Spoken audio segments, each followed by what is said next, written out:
Hey guys, just doing a quick test of the microphone. Can you guys hear me?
There's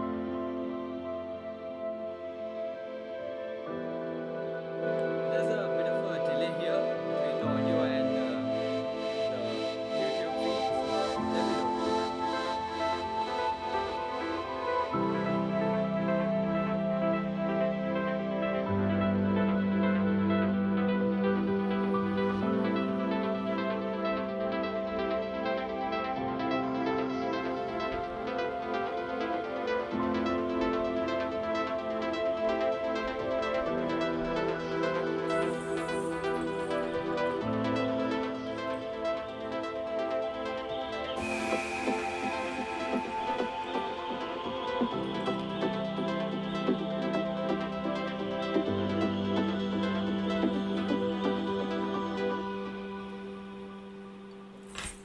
Hey guys, it's Convolva here. How's it going?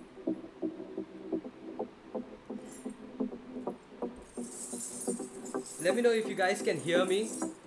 All the noises I'm making here.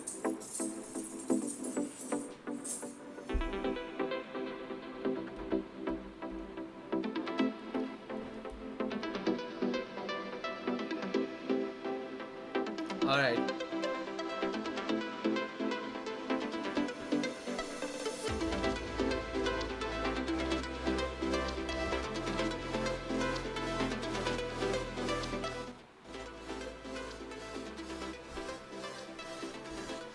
Okay.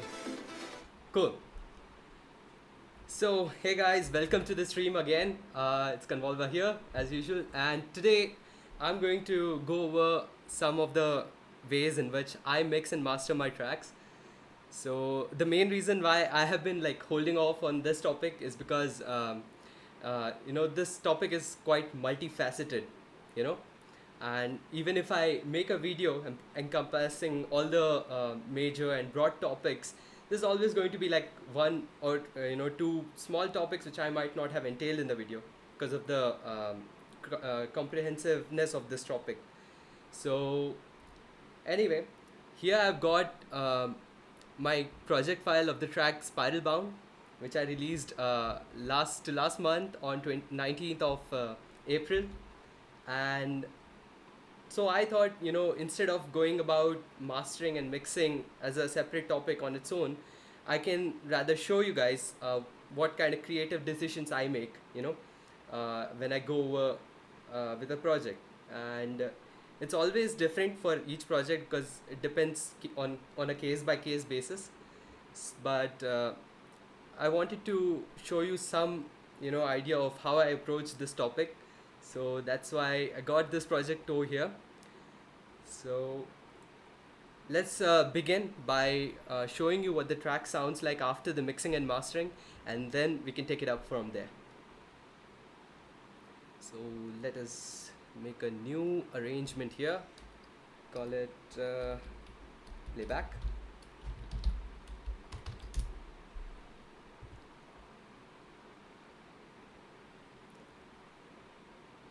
And I will just grab the file. If you come back to this screen, let me check here. Yep, I will go and get this file, which is in here. Mastering, file to send. Okay, let's get the wave file here. Alright. So I'm going to remove all the mastering effects which I put here in the master so that it plays as is, and then we can get back into this chain and why I use these kind of plugins and what is the reason for them. So here we go.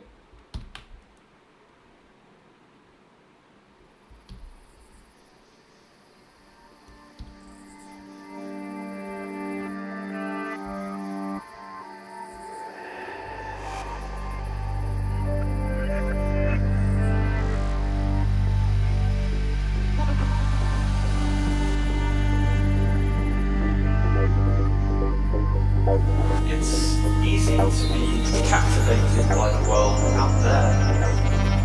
It's a fascinating place. It's deserving of this attention. What if we were to invert our focus and look inside? What would we find?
All right, so that was the preview of the track which we are going to be working on, and I'll be showing you how I went about mixing and mastering this particular track. So let's go back into the chat once. I would just want to see what you guys are talking about.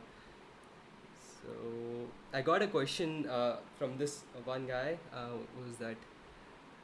Who's asking about my pre-master peak. Sorry if I'm not able to pronounce your name. It's Vanir Elda. So the thing about pre-master is, as long as there's no digital clipping, which is 0 dB, if it's not going overboard above that 0 dB range, you're fine. Because you can bring it down to whatever level you want to. So if you want to see my master chain here, I'll bring you to the screen. I have this one slot filled up with volume reduction, where all I've done is used Fruity Love filter, and it's in this volume and panning preset, and I've reduced the volume by a bunch here. This is to make sure the peaks don't like cross 0 dB, and as I mentioned, like I prefer somewhere around -6, but anything in that range should be fine. -6, -9. -9 could be a bit low, but -6 to -3 is fine. The maximum peaks, that is.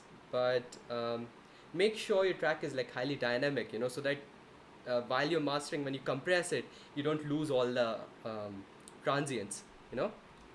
So okay, before I go and discuss the mastering chain, because that'll be like going ahead of ourselves, I want to uh, show you the project file itself, how it looks. So this is the project file, and if you guys are not aware of this, I released this project file for free in the last month on my YouTube channel. So if you want it, you can check it out. It's in this uh, YouTube video. It's called Psytrance Full Track from Scratch.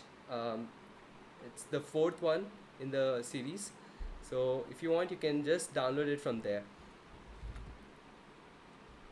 Okay.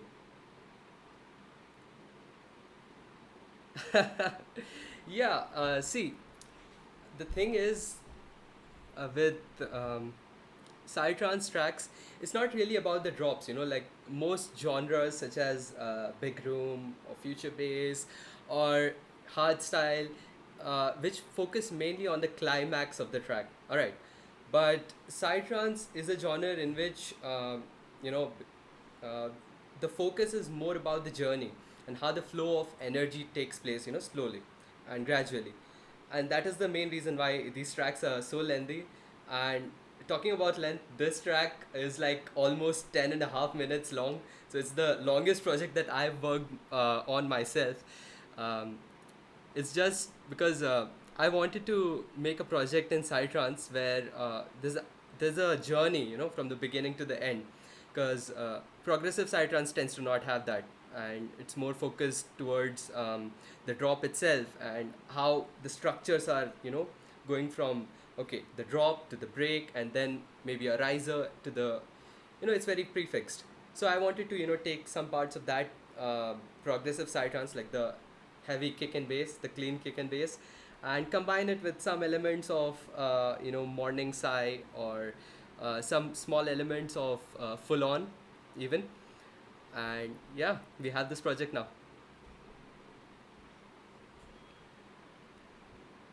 Have I ever been to a trance festival? Yes, I have. In fact, I have recently played in a psytrance festival in December. Um, it's called Earthing Music Festival. It's a really like how do I describe it? It's a proper psychedelic festival. It happens in Rajasthan, in a place called as Dugari, and there's this beautiful fort over there, which is owned by uh, the prince of that place, and he himself organizes these festivals. It's very beautiful. It happens every year during the New Year's Eve. So if you're interested, you guys can totally go to that. All right, enough chatter. Let's get to the project now. Okay, so if you look at the project here, you would see that I have sort of marked everything here like the kick and the pre-kick effects, bass, snares, and everything is like grouped together. And if you've seen my previous stemming video, the previous live stream which I did, you would know that this is to uh, take the track from the arrangement phase to the mixing phase, and that is sort of the main reason why I organize it this way. And not only that, if you see here, all the automations are sort of grouped here together, and they are all locked here. So if I have to like solo a section, for example, if I have to solo this down lifter group, all I would do is hit Alt and right click. I would mute all the the downlifter effects, but if I have put some kind of filtering effect or some kind of automation, the automation will not get muted, because that's how FL works, right? It will sort of mute everything else, and if you have an automation somewhere else, it will not be active. So this is to sort of avoid those issues, because during mixing stage, what you're really concerned about is the leveling of things and how much volume of certain patterns and certain sounds are in comparison to the other elements. So you don't want to be bothered with things like automation, because that comes in the arrangement phase. So that's a very good reason for going for arranging your project file like this, grouping it all together, and keeping the automation down there. Okay, so if you see here, we have the kick here. Someone asked me if the kicks are layered, but really what I have done is I got this one kick here, and let me bring you to the other screen. And yeah, it's this one kick. I got it from one of my friends from Brazil, Lewis. Lewis, if you're watching, hi, thank you for sending me this kick. It's pretty good. And this one, I com I just layered it, and I don't know if the original creator used some kind of layering on this, but this is like the first time I have ever used a sample, because I tend to use bassism to create my own kicks, but this actually fit for this track, so I was like, why not, you know. Then we have the bass here. The bass, okay. The bass, on the other hand, is a layer of three basses. So here I've got the first sound. It sounds like this when combined. Oh wait. Okay. So the first layer here, the first sound here is this one. So like a classic saw bass, okay, and this one is like pretty standard. You can render it out of silent, or you can create it in what do you call it? That was the other, or Hammer. If you've seen this tutorial which I made, the series, I created a bass from Hammer. So you can use this as the base of the bass. You know what I mean? BA. So, and then I have layered it with two other sounds which are sort of accentuating the transients, because to make it more punchy, you have to create those high frequency transients. So this sound was to create that. You see, there's a very tight curve here in the beginning. Sounds like this. And then the last one is actually, I think it's for the mid bass. Let's see. Yeah. So this is sort of giving a stereo field. So the reason for this is, if I remove this, you can hear this. It's very mono, and it's almost as the sound is coming from the center. It's just kind of, it's just to personal taste, I feel like it's kind of lacking some movement. So I created a layer with the same sound, this one, and just passed it through the mixer here. And in the mixer, you see this is the mid bass layer. I engaged, I removed the low frequency so that it doesn't clash with the other sounds. And then I put some delay based effects such as chorus and flanger. What flanger and chorus are really doing is it's kind of creating content to be spread out. Alright, so it's delaying the sound a bit, and then I bit crushed that sound by using some down sampling, This is a CMT Bit Crusher. It's a free plugin. You can download it. And then I'm using this effect. It's called Haas effect. So this effect basically delays the audio from one side of the stereo field. So it's like the audio hits one side of the you know your perception is based on like the combined audio from both sides, right? So what Haas effect does is it delays the audio. So if it hits one side of the uh, stereo field first, and then after a few milliseconds it will hit the second one. So what it does is it almost feels like the sound is coming from that side, because uh, our human ear uh, is designed to pick up sounds like that, so that we can tell where the sound is coming from. If it hits my right ear first and the left ear after that, I already know that the sound is coming from that side. It's kind of far from me. So that's sort of the idea behind using Haas effect. So this knob here, it sort of delays it, and if you see in the hint panel here on the top, you would see it says 12.1 milliseconds left. So it's delaying the audio by 12.1 milliseconds left. And then there's some stereo separation. I've separated it by 29%, but this is important because there has to be some stereo separation already there, okay, to be able to get some of this effect. Otherwise, if you have a completely mono sound and you try to stereo separate it, you will not get anything. That is exactly why I used the chorus and flanger effects to create this stereo field, some sound in there, which when I engage with the stereo separation, it will kind of spread it out. And then some basic filtering and EQing, removing the low frequencies, and then I layered it with this. So coming to the mix side of things, what I did here is I used a bus here. Okay, so the fifth bus in the mixer is the kick, which is going to the eighth bus in the mixer, and so is the bass and the mid bass layer. So this is how it sounds. Okay, let me just oh, awesome. All right, so what just happened is the electricity just went out, so the other screen is gone, so I'm gonna bring it back to this. Oh, it's back again. Awesome. It's crazy. Sorry about that. This is just the kind of things you face when being in India. Anyway, so yeah, let's get back to this screen, the second screen, and you would see that this bass and kick, if I play it, I'll just solo this section here, and you would see that the automation is still active, so none of that is really getting affected. And let's see what happens in the mixer now.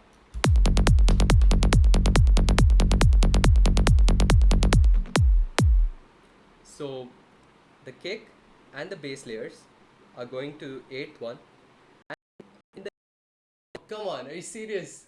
Not again. Oh man. Alright. So in the 8th one, this is so weird, man. Okay, so in the 8th bus, you would see I have used two instances of Maximus, and the first one is basically compressing the sound slightly. If I play it, you can see it.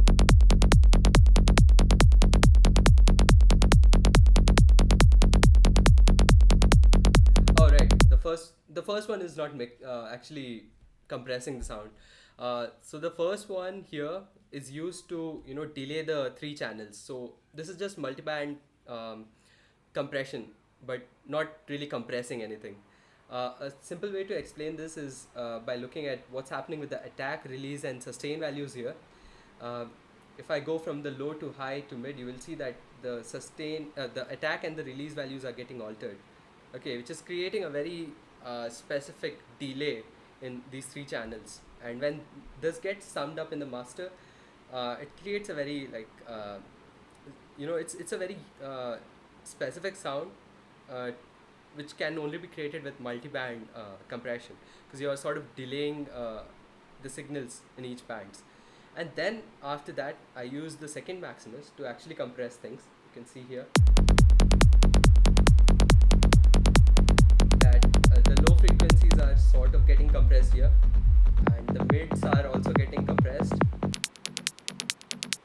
highs are also getting compressed, and the master is slightly getting compressed, but not too much. If you look at the peaks, let me just make it a bit. Okay, so no, my internet is fine. All right. So if you look here, the peaks are slightly getting compressed, but not too much. So that I don't lose all the transients.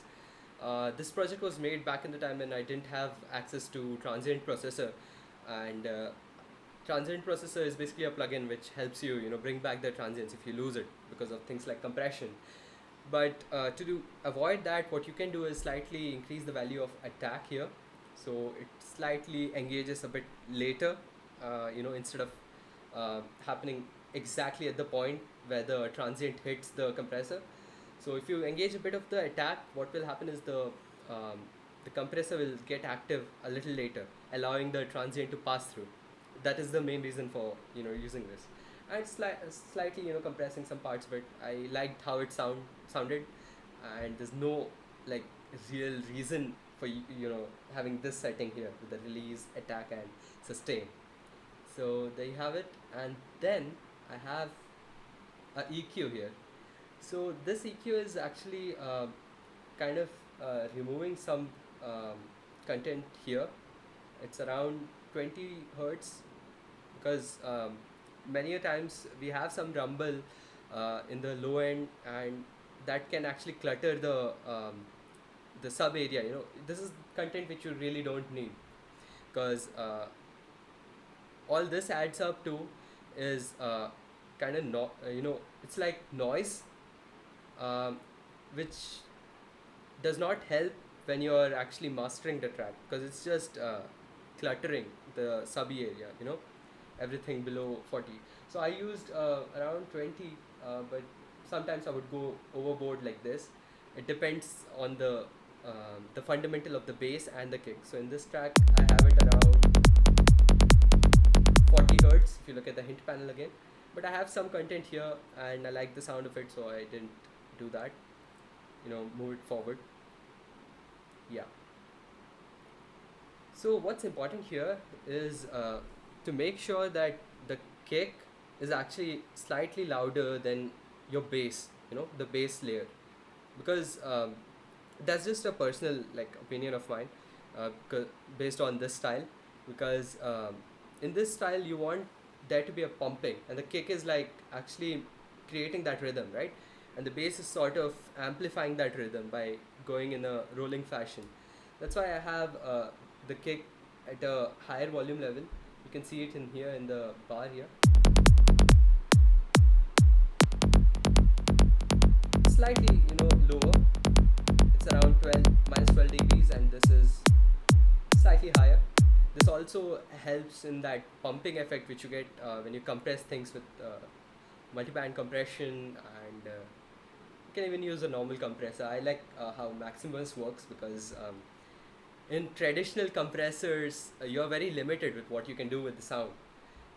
You have this sort of like a threshold and ratio kind of setting in a normal um, compressor, but Maximus lets you go crazy with it. It just gives you the waveform, and you're like, you know what, do whatever you want with this.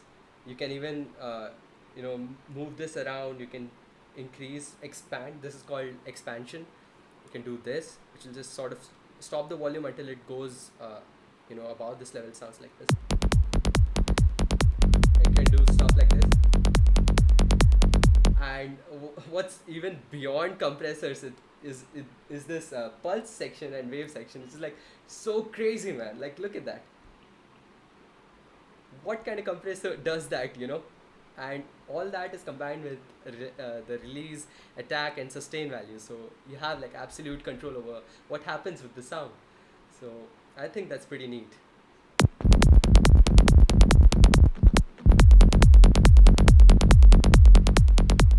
And then you have wave.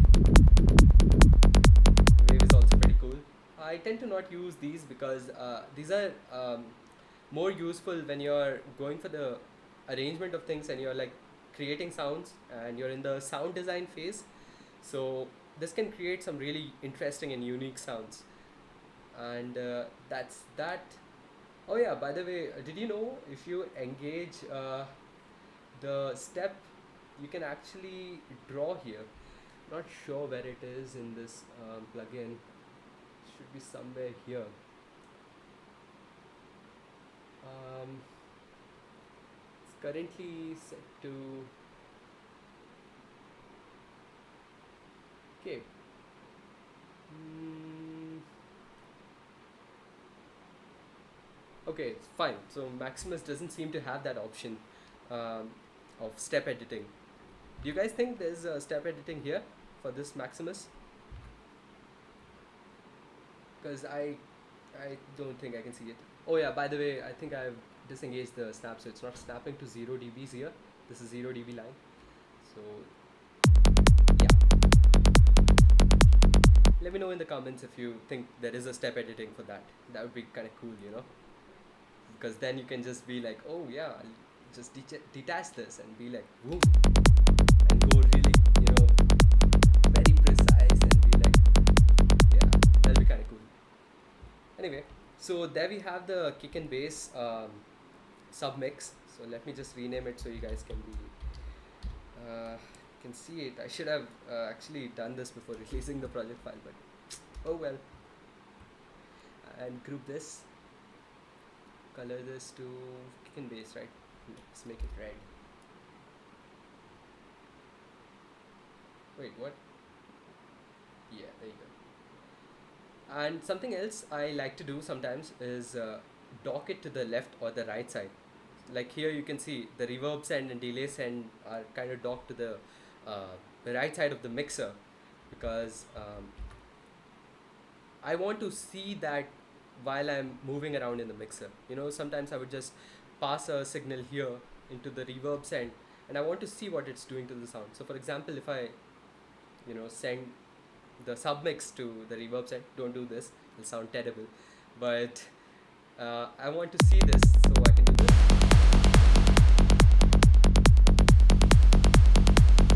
Okay, it's just kind of handy. So for a submix, what I would usually do is I would go right click on this, go to dock to, and put it on the left side. So whenever I go anywhere else in the mixer, I can still see what's happening in the kick and bass, and sort of be aware of, you know, what the signal is doing basically.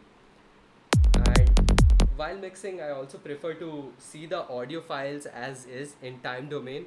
So if you don't know what time domain is, this is the signal which you're seeing, right? It's coming from the top. This is the time domain signal, and you can change it here by clicking on waveforms, and it gives you this bar kind of thing.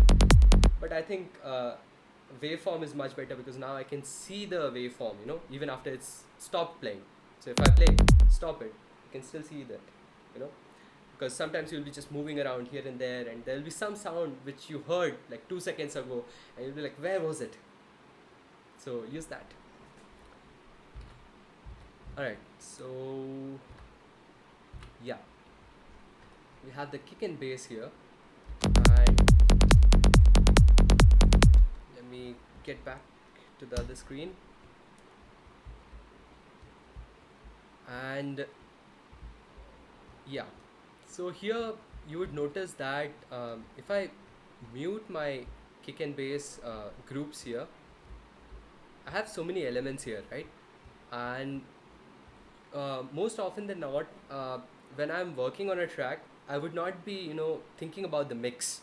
You know, I would be doing some kind of mixing, like, okay, that's too loud, maybe I'll bring it down subtly, and maybe I'll take care of the exact leveling in the mixing stage. But what usually happens is, in the arrangement phase, I don't want to lose all the ideas which I have, you know, because inspiration is kind of a weird thing. You get inspired at some times, and sometimes you don't. And when it happens and you're in that flow state, you don't want to lose that by, you know, going into things like mixing and mastering, like, oh, maybe I'll put this plugin, or, you know, level it so it sounds good. And most often than not, what happens with me is that, you know, I would just lose the idea or the inspiration which I had in my mind at the moment. So instead of mixing, what is a better thing to do is to just focus on the arrangement, because, you know, you would be able to fix it all in the mixing stage. Right. So, to demonstrate this, I will just sort of go back into the project file of this and show you guys sort of um, like a journey, if you will, of how this project went from the initial stages to here, because I think that will be interesting. I got like a lot of renders here.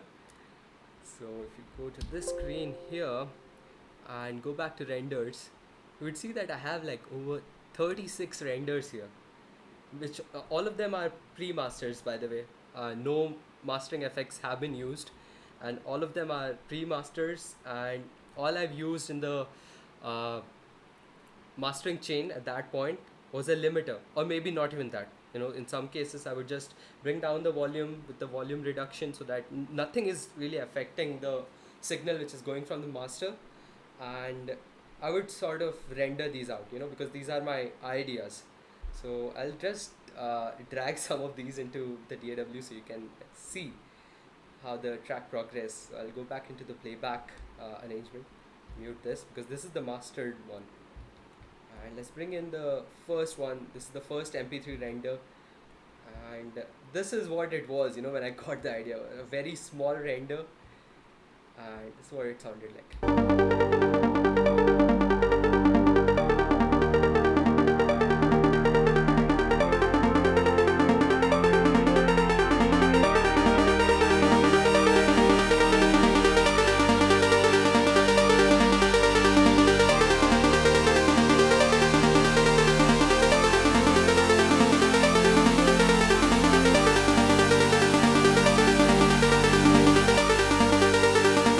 So yeah, that kind of repeats itself.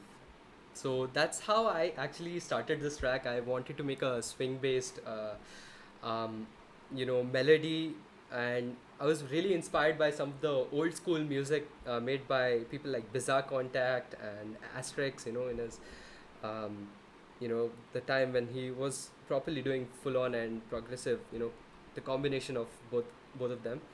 And I sort of wanted to create that by creating this ARP section. So this was the first idea which I had for the track. And let me get the second render also, because there are two renders which I did at that time. Yeah, this is the second render. Yeah, so this is basically my idea of the bass line at that point. And you would notice that it's not like mixed properly. This is not a mastered render. So you would see it's very dynamic in nature. It's not like a sausage, So it sounds like this.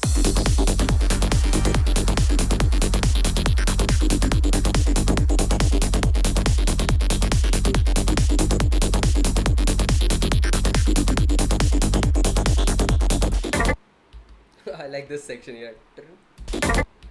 This is actually what I did with Hammer. It's called resynthesis and resampling. It's a pretty good technique and I absolutely love it. Props to ImageLine for creating that plugin, man. Hammer is a beast. So here you would see that the mixes are not like quite finalized, right? And it's just a very basic and raw idea which I have.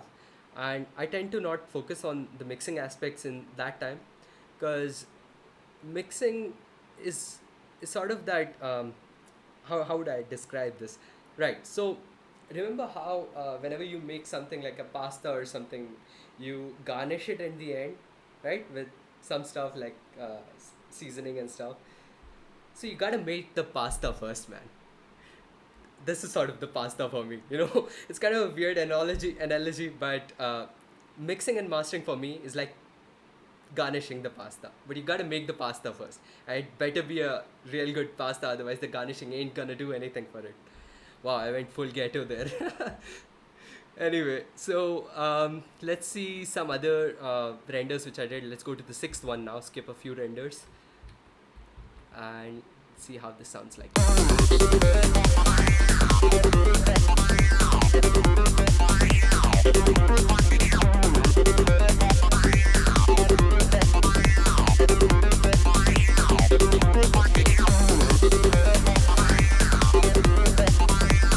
So if you guys have heard this track before, you would know that I have never released this part of the track, because this part was there in the initial idea phase and I never got to actually using it in the track. But if you have the project file, you can go under extra unused section 1 and 2, and you would still find this section.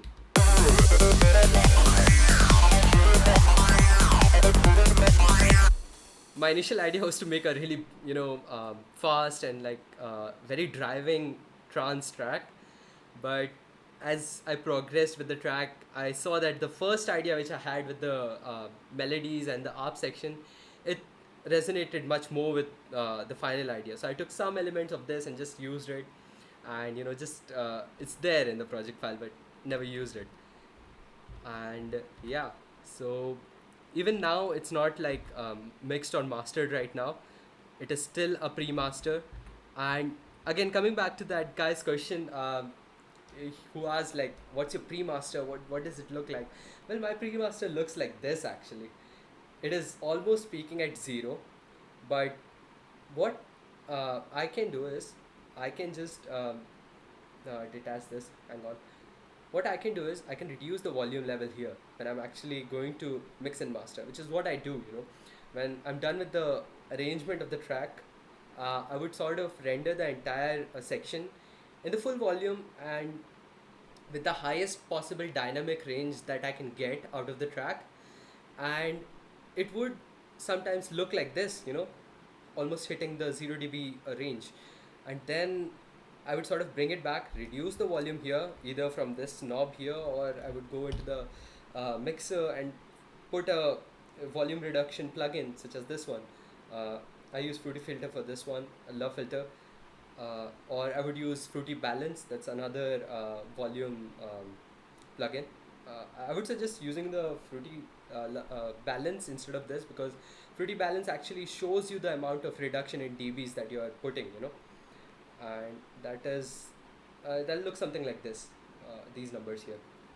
So let's go back to that screen now, and I will bring back, let's see, what is this? So I think this is where I made the shift from the idea 1 to idea 2, So let's see what this one sounds like. This is the 24th render, by the way.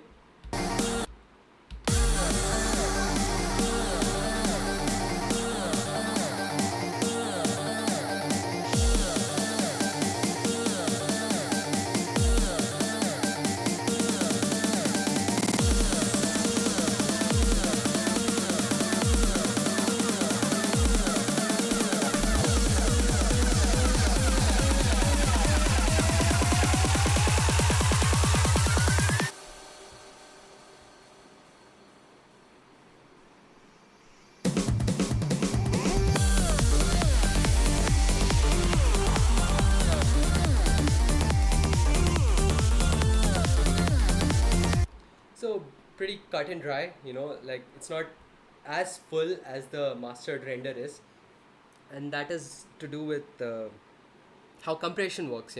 Compression sort of reduces the dynamic range and sort of squishes things together, so it sounds like a lot of things are happening at once, and it's much more intense. And for a bass heavy genre such as psytrance itself, that works really well. And I've seen compression do some really amazing things for genres such as future bass and dubstep. Even dubstep cannot like sound as good without compression, man. Compression has brought that genre quite far as sound design is concerned. So yeah, so we have this now, and yeah, I do take into account how the elements sit together in a track. I mean, you have to do some things right while you're arranging the track as well, otherwise it's just going to sound bad, right?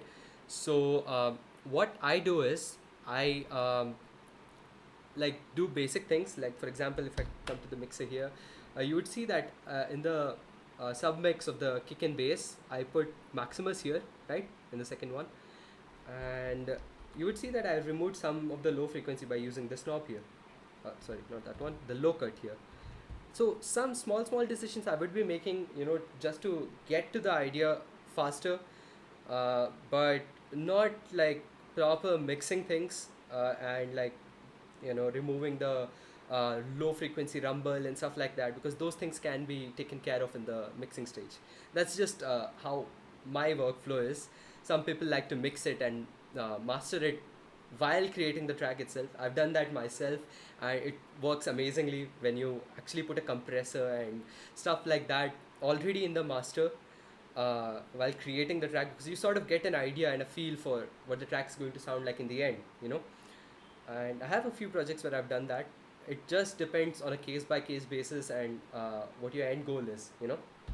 So yeah, I hope that answers your question. And what's the other one? Why not straightly pull down the volume knob on the master channel rather than using plugins?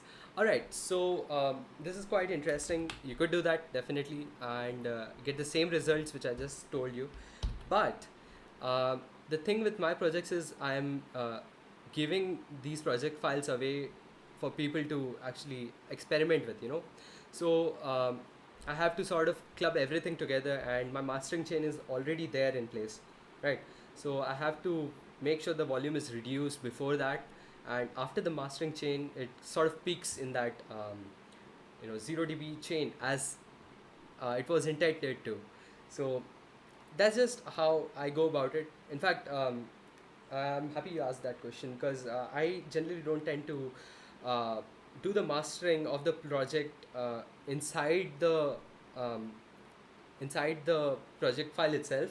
Like this chain, for example, was actually imported from a separate project file where I actually rendered the entire project file, this one, into a WAV file, like high quality 32-bit float WAV file, and then mastered it there, you know.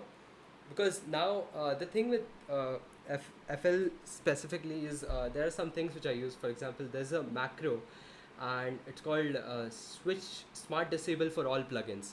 And what it does is for stuff like reverb or delay and stuff like that, it just cuts it off when it's not being used, you know. So after 2 or 3 seconds, it will just stop that plugin. So it won't be interacting with the rest of the track. So if I go and try to master it within the project file itself, I would be sort of, you know, missing those things. So instead, what a better thing in my opinion is to just render the entire thing into a WAV file and open it in a different project file and sort of master it there, and then bring back the mastering chain into your original project file. So that, I hope that answers your question. Yeah, mixes are different, definitely.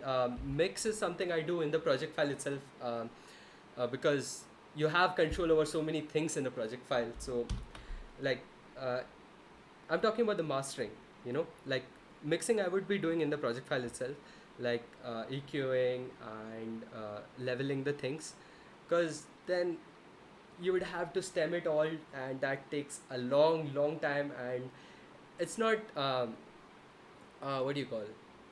It's like there's a saying in Hindi which goes like "कान पीछे से जाके पकड़ना." It means you can hold your ear from here, or you can go the other way around and just hold it from there. There's no point. So you can definitely mix your track within the project file itself. That's what I do, and that's what gets you the results quickly. But mastering, you know, I feel like you should render for the reasons I mentioned before.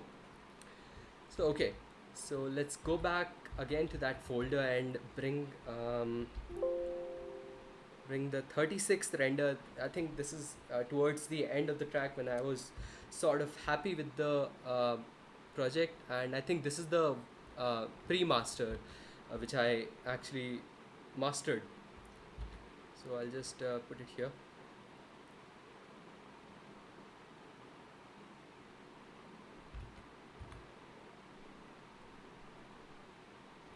Alright, so now this looks more like what a pre-master would look like, right? And that is because I already reduced the volume of the pre-master in the mixer by using this volume reduction. You know, something which gives me all the transients and does not like compress too much also. So it still looks a bit like a sausage, and that is true. That's because of things which I'm doing inside the submix. You know, I'm using some kind of compression here, and my opinion about that is if it sounds good, you know, it's good. You don't have to like uh, worry about things like compression. And if you normalize it, you can sort of see um, how dynamic the track actually is. So yeah, if I normalize it, you can see that it's still quite dynamic. As the when you normalize, you hit the maximum peak to 0 dB, right? That's what this knob here does. Not knob, the button. And you can still see like it's quite dynamic, you know, even though. And the same thing is not true for the master. So let me rename this so you guys know what is what. This is the mastered version. Okay, and this is the pre-master. Okay, so a big difference here. Okay, but before we get to that, I think I want to touch upon a few topics in the mixing stage itself, before we hit the mastering, because there are a few things which are important to discuss before we hit that mastering. Because in my opinion, mastering is like it's it's like getting the levels right, so that you can get a track which can compete with the other tracks in the industry, you know, like so that it doesn't fall short of volume or dynamic range. And mixing is, you know, sort of where the heart of the track is. The Mixing is where the professional sound, as they were, is basically. So let's go and check what I did here, and I'll also engage the mastering here.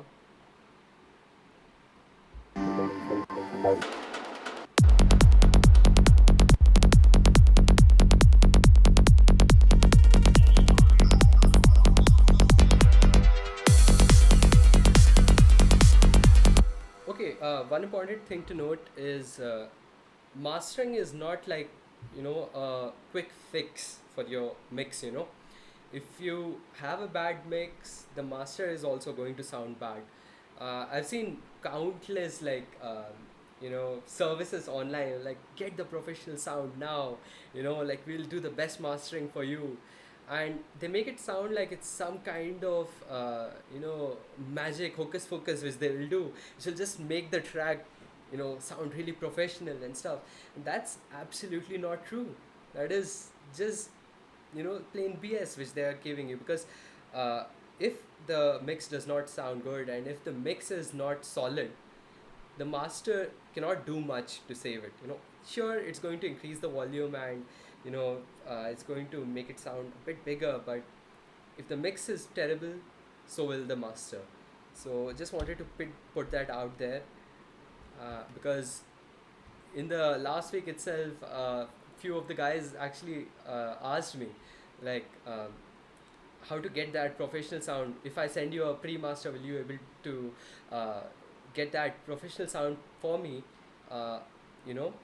So I asked him, how does your pre-master sound like, and they said it's not good, but I think you can fix it in the mastering stage. I said, no, that's not how it works. So yeah, anyway, let's play through again.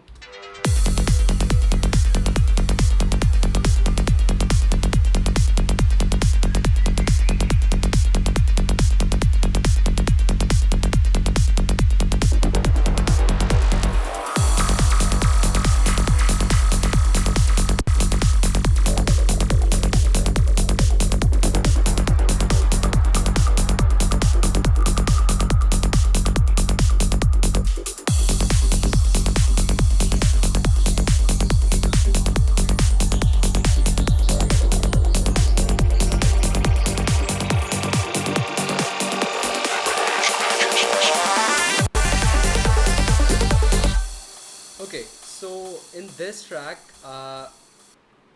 as I mentioned before, I didn't actually master the track till the end.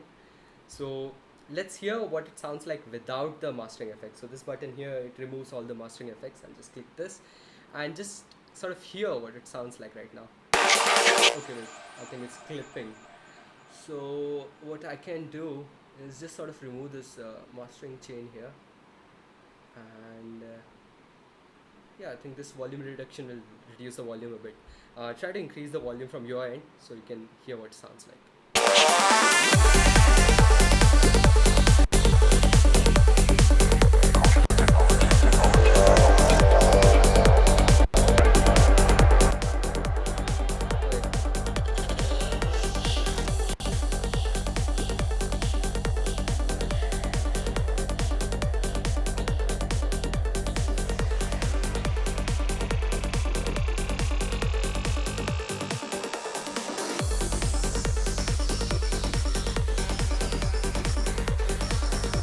So what I do is I try to make my mixes as accurate as possible in this stage itself.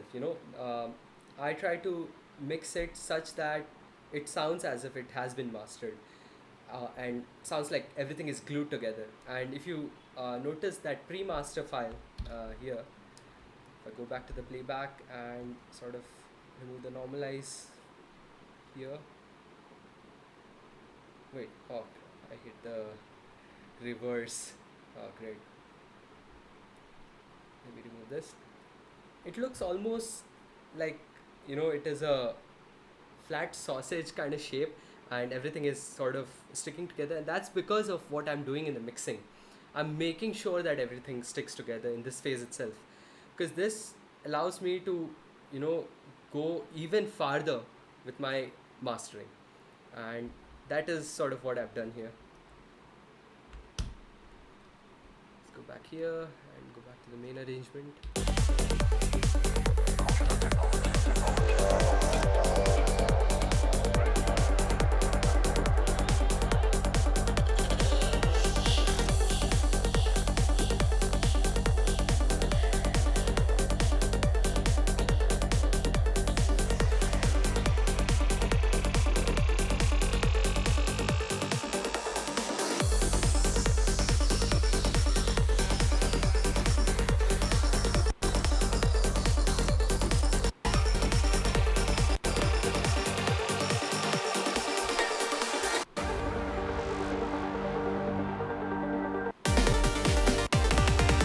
So if I go back to the playback here, and let's just compare the pre-master uh, with the sections of the um, okay, this is the pre-master, right?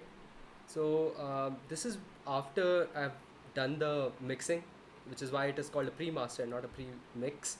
So I think around render 33, 34 is what's going to be the unmixed version. So let me just bring that up.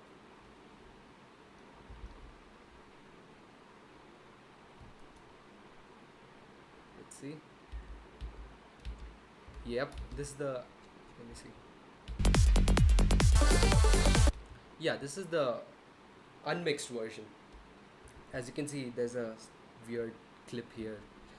This is something I remove in the mixing stage itself, but you can remove it in the mastering stage with the volume automation also. FL tends to do this sometimes, and this can get annoying if you have delay effects and maybe reverb effects on some plugins.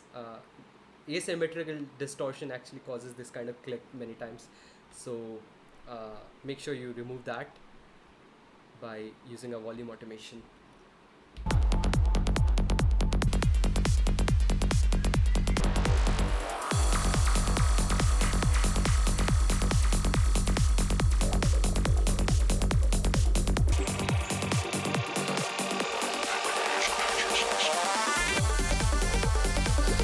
Okay, so notice here how there's a very weird subby sound here in the end.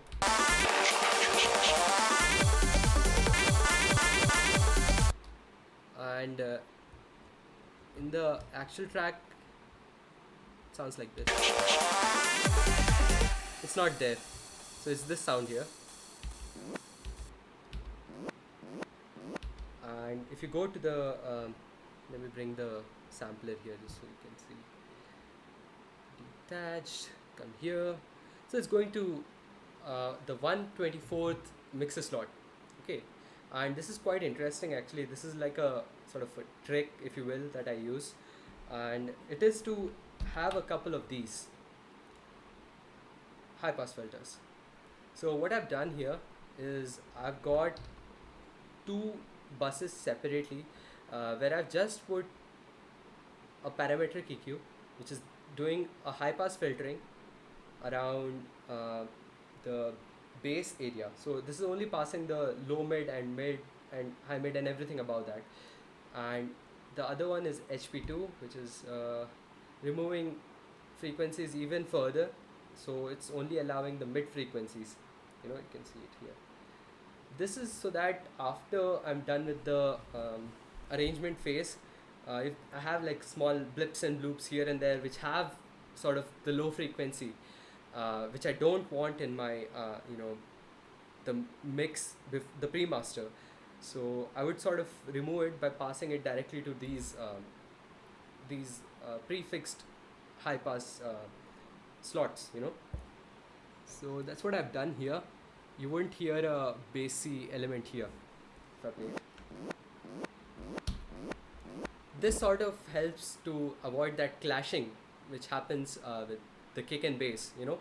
So I have done like two high pass in this project, but usually what I would do is I would have like 3 to 4 mixer slots uh, assigned to various cutoff points in the spectrum, and sort of while mixing I would sort of see uh, like which high pass should I send a particular sound, which has sort of low frequency, because most of the times you don't want anything in the sub area, where your kick and bass are sitting, because that just creates a rumble when it interacts with the kick and bass.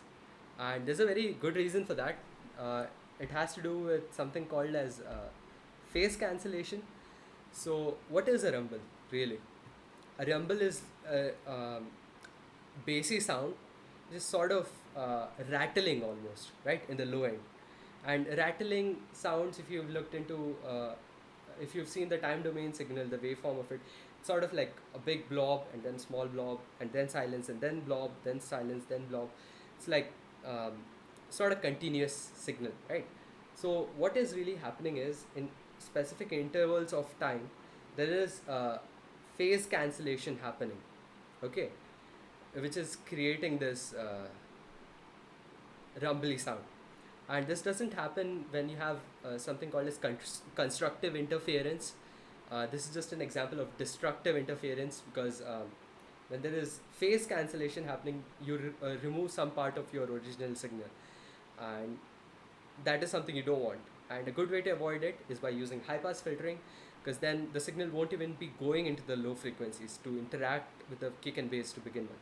And that is like sort of something which has helped my mix over the years, and it is quite um, practical to do that. It's okay. Let's go back to the screen again. And in the playback, if we come back here, which section?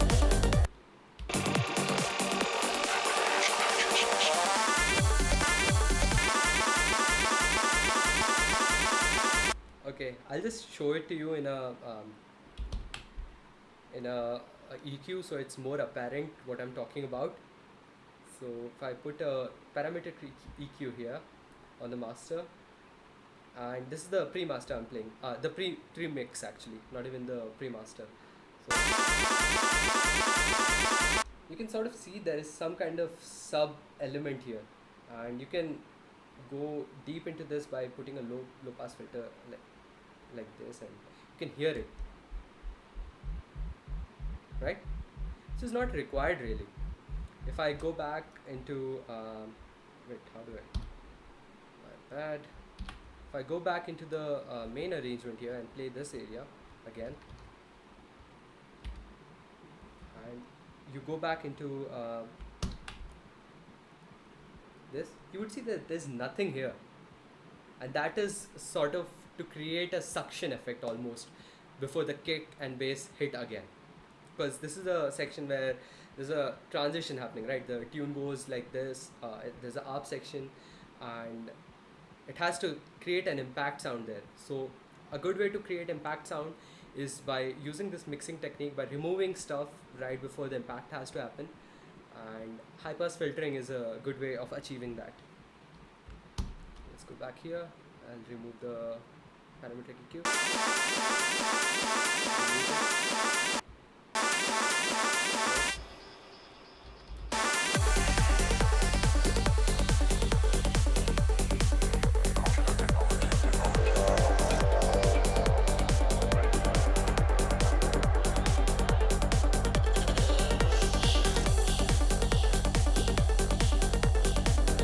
Well, Chetan, see, transition sounds and all, that depends on the filler elements and the kind of stuff you do in the end, like the downlifter here. So, and if you see here, I've used like one uplifter sort of, and there's a downlifter group here. I've used a group of two sounds here, so it sounds like this. And the key is to make it sound good without these. I usually don't put downlifters or uplifters up until the end, because if the track itself is not creating an expression of going up and down, there's no point of forcing that by using sort of these uplifter, exhaust, and all kind of downlifter elements. So if I play the track even now without these risers and downlifters, you would still notice that the track is sort of creating an expression of going up and coming down because of the kick and bass.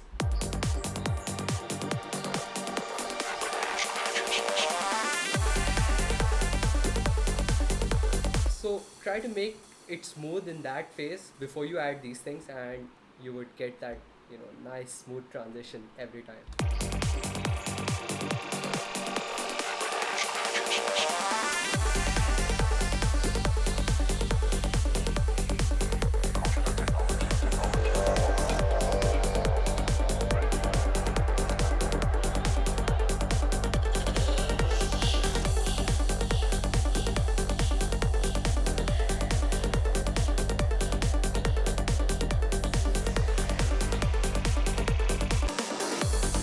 By the way, this is all still the pre-master before I even engage the mastering plugins. You can see it here. I've disengaged it, and this is where you should be at, by this point. As in, your mix should sound as if it's mastered.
Okay, so this is sort of an interesting section here. If you look here, this BAM sound is not like one sound. It's a layer of 1, 2, 3, 4, 5, 6, 7, 8 sounds. Man, looking back at it, what was I even doing? So it's basically my idea here was to get this sort of riser element go up and then come down, and sort of continue with that, but only harder. So to do that, what I did here is I created a layer with this sound here. So this sound here is from that ARP section which goes up and comes down. Oh, this one. If I play it in solo, you would be able to catch it.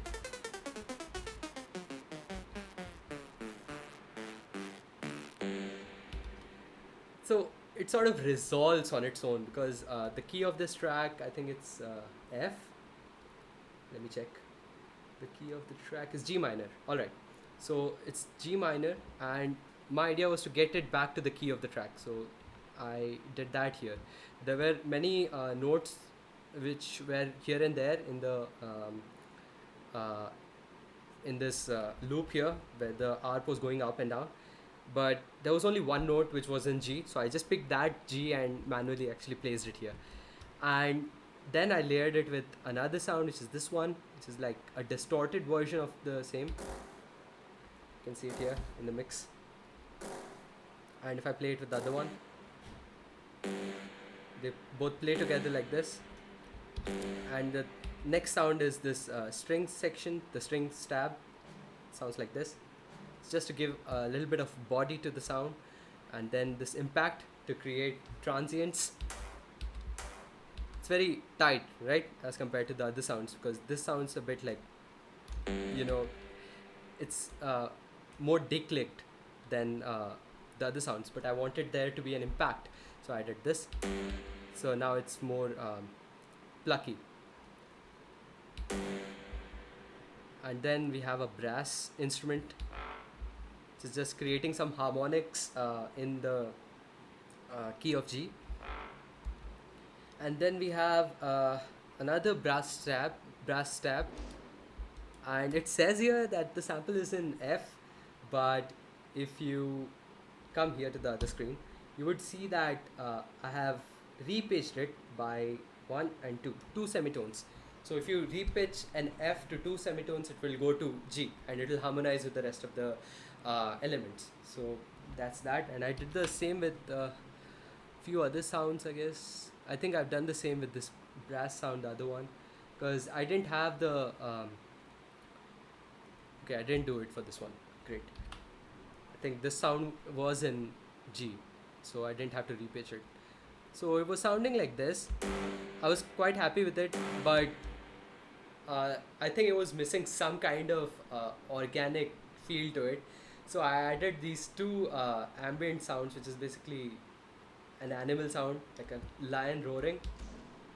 This one and this one. And together they all come together like this to create a really rich and harmonically rich sound, basically.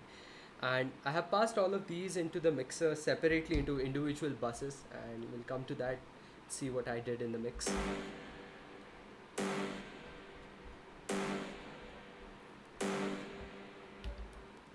So here, this sound is basically the distorted sound.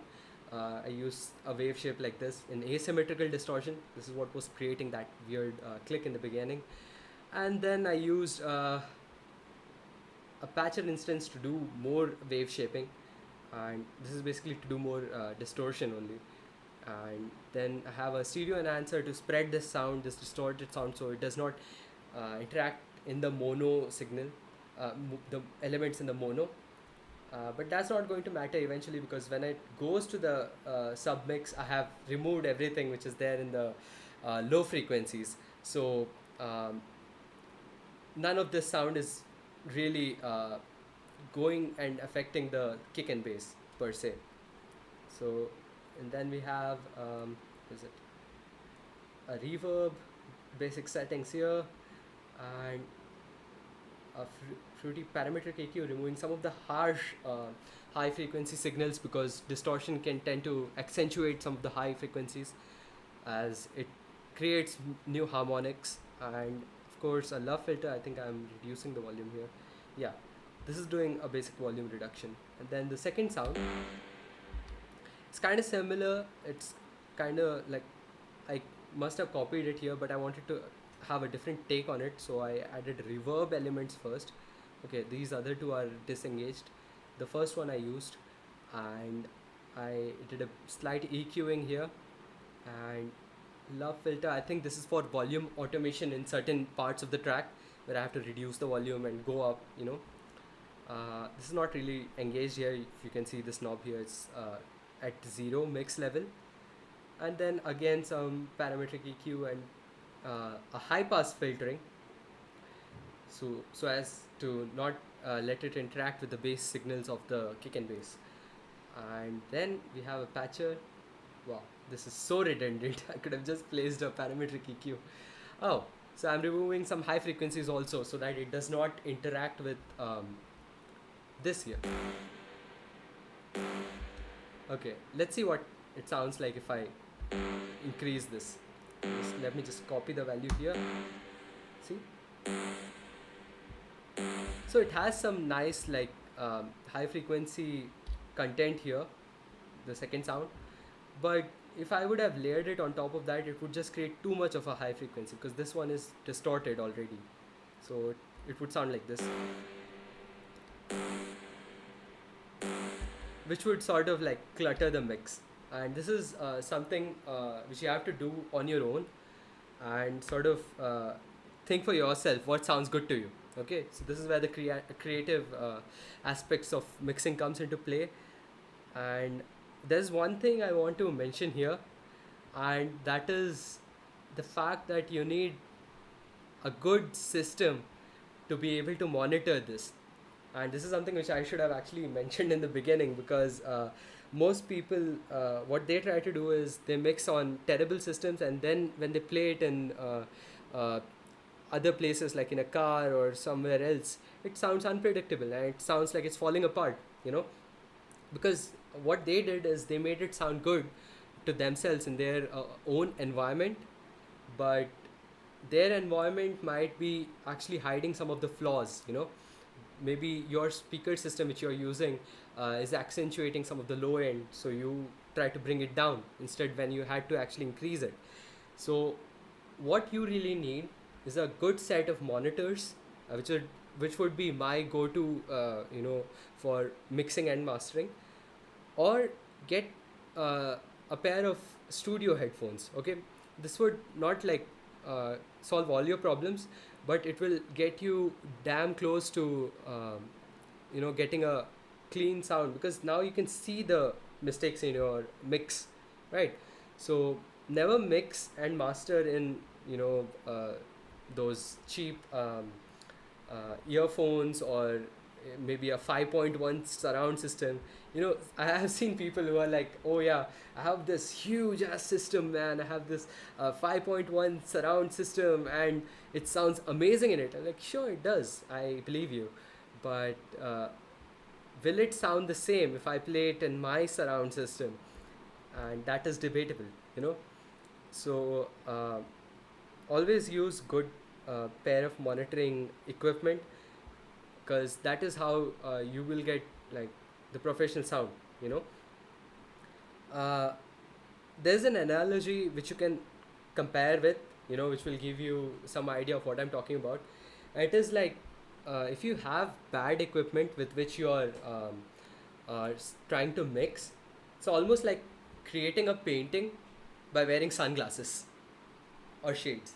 You're trying to create a very colorful, um, you're trying to color the sketch which you made by wearing sunglasses, basically. So it's like filtering your perspective of what your painting looks like. So maybe you see the color red as the color blue and you paint it like that, but when you remove those and you see it for yourself what it sounds like on a good system, maybe, so uh, it might not be the same. So that's that. But there are some times when all this gets thrown out of the window, because I've heard some tracks made by people with very minimal like equipment. They even, some of them had like basic earphones and earpieces, and they were still able to like get a very good uh, mix out of that, and some of them even sounded like they were mastered, and I have had clients like that. And that is to do with the fact, uh, with experience, so you can sort of get around the problem. And I know I have done this, and this is kind of funny because I didn't always have access to studios and headphones, or like studio headphones. This one right here, it's ATH M40s, by the way. I'm a big fan of Audio Technica, not really, a big fan of the M50s. I know people like M50s, but they're comfortable and plush. I would give them that. It's very professional sounding, but they are a bit sibilant on the high frequencies. Okay, which can get sort of annoying, and that's the same problem with these ones also. This is Audio Technica ATH M40X, and I had to sort of get around that problem because these are not the stock ear pads. Okay, these are sheepskin ear pads, which are kind of huge, you know. So these, what they do is they enhance the stereo field, the sound stage, if you will, and they give you a proper idea of where the sound is actually coming from. Okay, I would actually prefer to have a cowhide skin, for because these are plush, man. These are amazing because when you're using headphones, right, the sound that you're hearing is all because of the speaker unit which is here. You cannot change that. If you have a bad speaker system, none of this ear pads or uh, maybe you get a velour pad or something, none of that is going to change it. But this is what your ears are actually interacting with. This is where your ears will sit. This foam here is where your ears are going to sit. And if it's causing your ears to fatigue, then there's no point. So the speakers in this are like your CPU, okay? And giving you another analogy, what's going on with me today? Giving a lot of analogies. So if your speakers are your CPU, then these are your monitors, like the display monitors. This is something which you interact with, and this is an analogy which I picked up from this guy, Z Reviews, or Z Reviews. If you don't know about this guy, you should definitely check him out. He does some amazing reviews of uh, audio gear, headphones, speakers, and stuff like that. I will link it down after this video gets put on YouTube. So I'll add it in the description. Amazing guy. He gives one of the most like honest feedback regarding speakers and headphones. So before purchasing anything, check him out. Okay. Now, where was I? Actually forgot what I was talking about. Yeah. So I think we were talking about getting around the problem, right? So, if you remember my track Adivasi, right? I released it last year during November, last year, last to last year, during November, December time, and I didn't have studio equipment back then. I didn't have like studio monitors like these, or I didn't have access to actual studios with monitors. So I had to mix and master all of it on my own using commercial headphones. In fact, if you guys hang on, I'll just bring it and show you what I was using. This is going to be fun.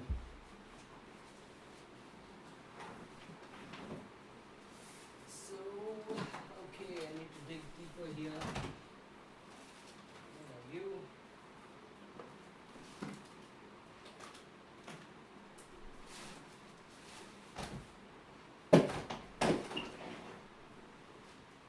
Alright.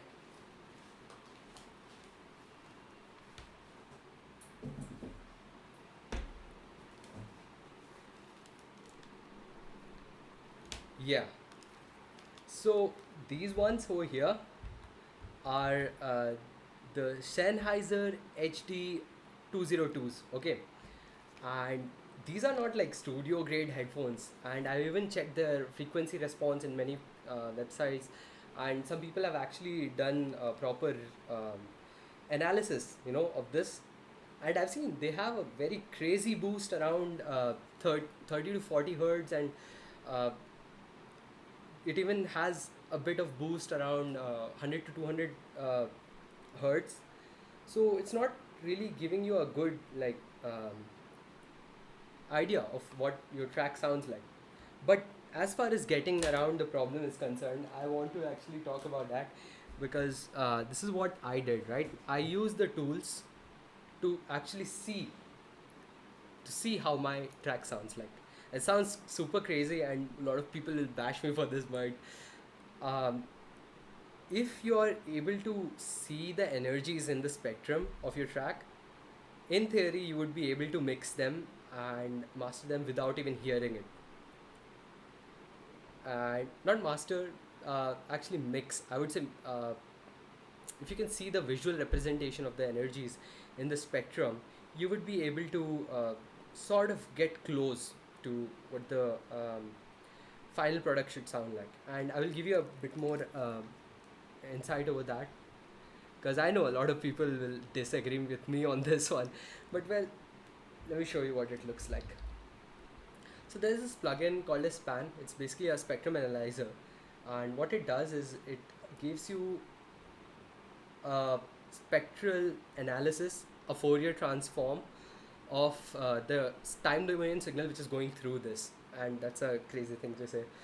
It's basically going to calculate the frequency content throughout your mix uh, based around this average time. So if you have a low average time, it will do the FFT quickly. If you have a high average time, it will do the FFT slowly, and you would see a much more of an average power of your track. So let me just demonstrate in this track itself. I'll just play through. So I have placed it. Wait, are you guys on the right screen? Hang on. Right, so this is the spectrum analyzer. Let me bring it to the screen itself.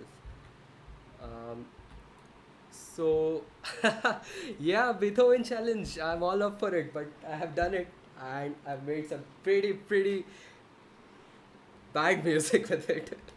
But yeah, someday probably I'm gonna try that one. All right. You're still using it, yeah. See, these are good headphones, all right. I wouldn't have given this up if one of the uh, speaker cones, speaker cones, speakers would have not, stopped working. I think I can still salvage them by soldering it and getting to work it again. Because I like the sound of it, the feel of how the song sounds in this. Nice bassy. Anyway, coming back. So here we have span, and in this, if I play through the track, you would see the frequency content spread out through the spectrum. Let me just engage everything.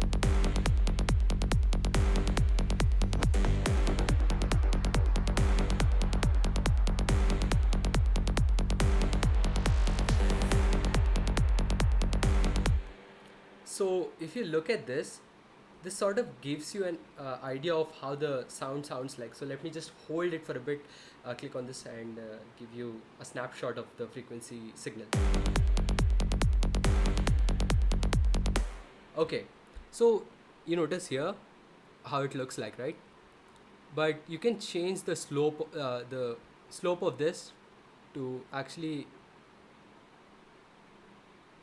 I think 6 dB is a flat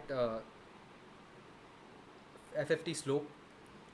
This evenly like distributes. I'm not sure of this. It could be.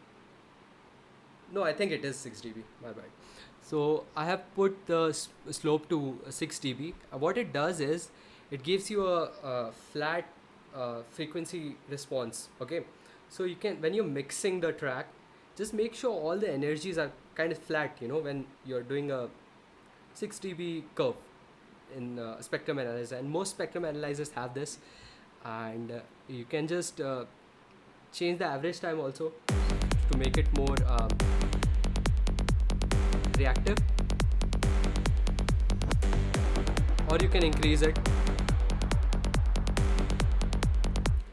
The goal here is to get it to sound flat, to look flat.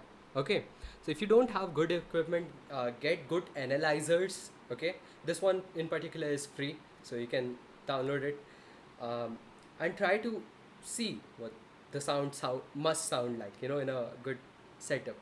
You won't be able to knock all the problems, like especially with phasing issues and stuff, but this would actually help you with the energy distribution in your tracks, in the frequency domain. So yeah. Yeah, span is pretty amazing, man. I love this plugin, and props to the developers of this plugin for making this plugin free, because this gives you a very accurate and a good idea about what your track sounds like.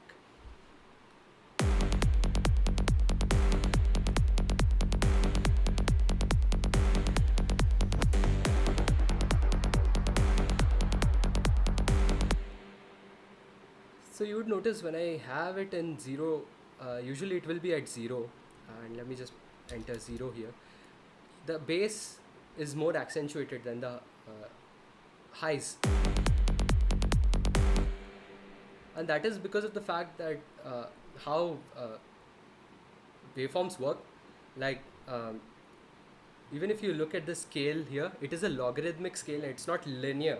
Okay, so this is 20, this is 30. Okay, there's a difference of 10 hertz. Then again here, from here it's 10 hertz, but it is closer now.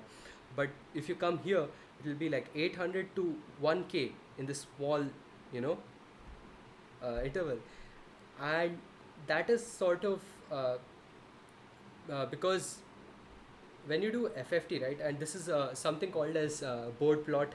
Here is my electrical engineering dumping on over you guys.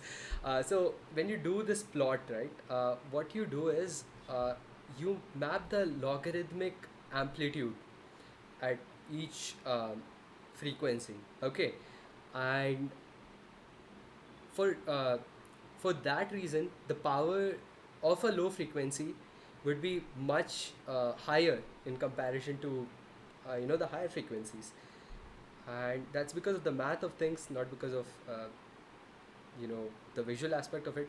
But to actually see it in the way you want it to see, you can just put it into 6 dBs per octave, if I'm right.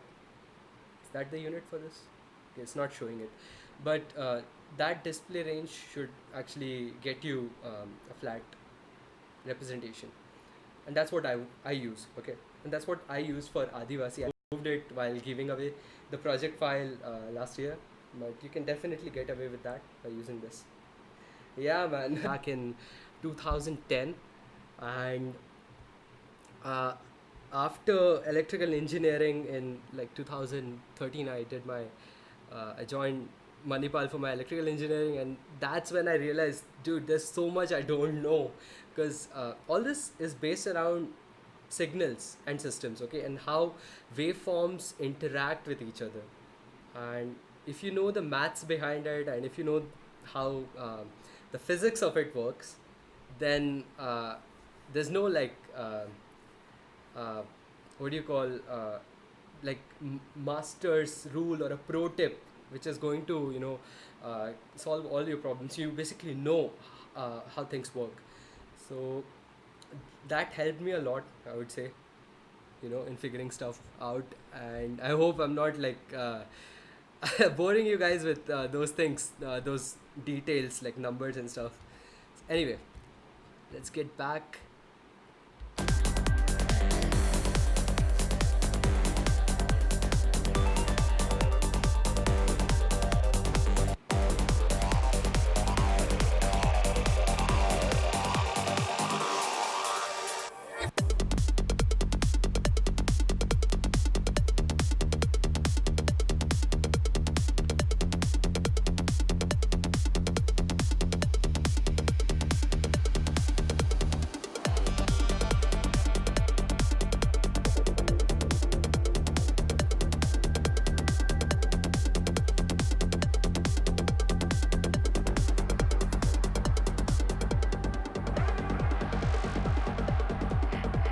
Okay, I'm glad you guys you mentioned quality of sound, and that is something, that's a topic I really want to hit. In one of my tutorials, actually, it's a project that I've been working on. Like, I even got like notes here where I've like done all the, uh, you know, I've written everything down about what I want to discuss, because it's a topic that needs to be talked about, because most people uh, don't know what is actually useful as far as the quality is concerned, like especially in the audio industry, where you would see oftentimes sound equipment such as um, the audio interface, where they would be like, okay, we have like a sampling rate of 192 kilohertz, and we have a sampling rate of yada yada yada. But in reality, the maths, of how sound works, does not really require that high quality, uh, sampling rates, because what you really need is uh, something about Nyquist frequency. If you guys know about Nyquist, it's basically a mathematician. I think he was French, not sure. So that guy, he basically came up with this theory, and it is that to recreate an analog signal, um, you have to sample at a frequency at least twice of that, uh, of the frequency you want to capture. So if you have a sine wave, for example, and the frequency of the sine wave is 6000 hertz, okay, and to be able to uh, sample it and recreate that exact shape, you don't need to have a 192,000 kilohertz sampling frequency. All you need is a minimum of 12,000, because 6,000, the twice of 6,000 is 12,000. So that is the minimum frequency you need. And as far as humans are concerned, we cannot hear shit about oh my bad, I hope YouTube does not uh, demonetize this video for that. You can only hear up until 20,000 hertz. So anything above that is just useless. So you need a sampling frequency of about 40,000 hertz and above, right? Which is why I think around the early 2000s, there was this, I think it was Philips or Sony, one of these guys, I'm not entirely sure. They came up with this CD standard of 44.1 kilohertz sampling frequency. Okay, and that sampling frequency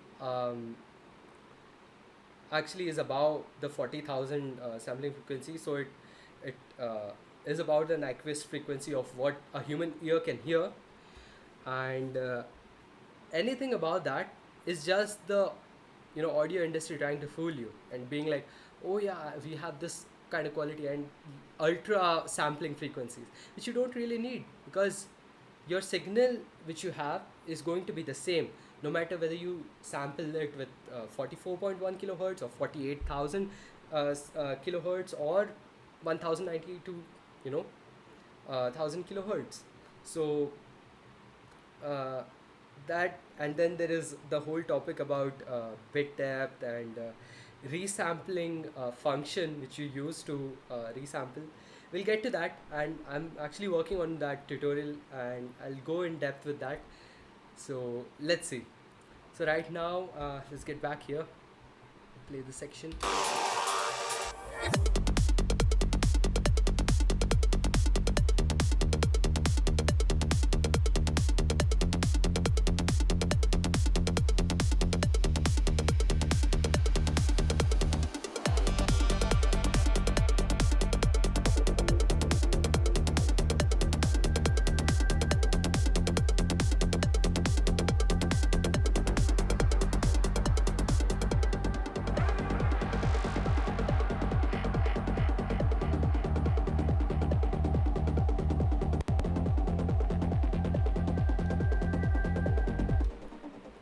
Okay, so someone just mentioned that there are applications where if you plan to pitch it down, then you would be shifting the band limited signal down into the audible plane. Yes, you are right, but that also depends on you're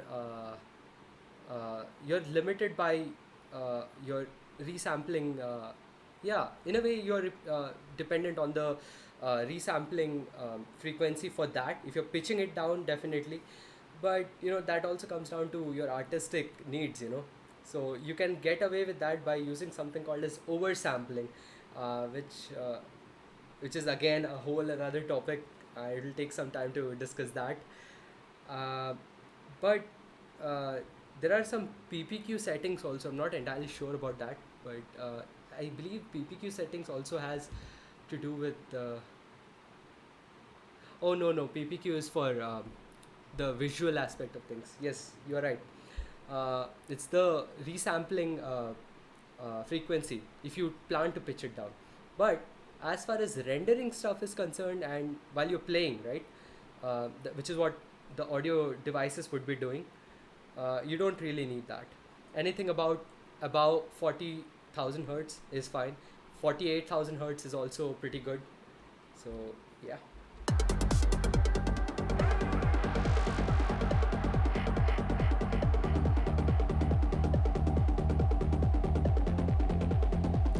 Yeah, there's no audible difference, and it is because the signals are physically the same. It is just sampled at a higher rate in the digital domain, but when you reconstruct that signal uh, into an analog waveform, because analog waveform is a continuous time signal, right? So, like when you have a signal which is analog in nature, there are no 2 points where there is a straight line. It's an analog continuous signal. There are infinite points between 2 points in the real world, in the analog domain. So the signal which you get from a 48,000 hertz and a higher frequency rate would be the same.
Yes, I agree with what Robin is saying here. Even I've seen that video by Monty Show, and that guy is a genius, and he's also an electrical engineer.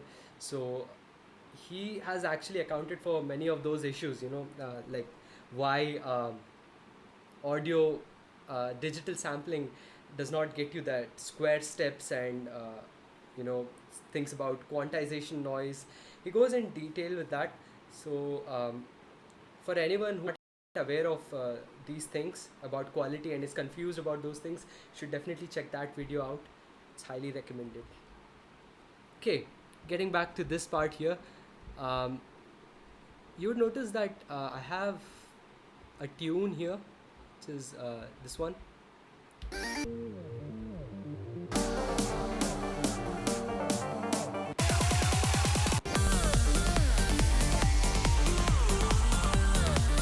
Which I consolidated into a WAV file. And this is important because when I'm actually mixing a track, right, I want it to be finalized. And a way for me to do that, at least uh, on a on a mental level for me, psychologically, if it's a single wave file, I won't be going back in time and again changing the MIDI or stuff like that. So all I'm left with is the wave file, and now I can just change the volume levels by changing this one here, or um, sort of removing frequencies from it. So that's what I did. I put it into the 125th mixer slot here, which is this one, and I've just put a high pass filter here. It is removing all the low frequencies here. So if I play it without this, it sounds like this. So before, what I used to do is I used to mix everything based on my listening skills, and what I'm hearing. But there's actually a better way to go about this, and that is to look at the oscilloscope, which is right here in the other screen. I'll bring you here. So if you look here, there's a continuous time signal here. It's a time domain signal, but when you click on it, you get the spectrum, similar to what you see in span, right? So you can either open span on the other screen and just keep it there, or you can just keep a look at this one. Okay, so what I do is, since I have put all the base elements into this group here and the kick elements into this group here, I would just click on Alt and left click to mute this. So now I have essentially removed the basey elements according to me, which I want in the track, which should be the the dominant bass signals, and it has left me with all the other signals which are there in the track. Okay, which shouldn't be actually interacting with the low frequencies. So if I play here, you would see in the oscilloscope that none of these frequencies are actually here in this low frequency section. Let me hit play and you would be able to notice that. What would we find?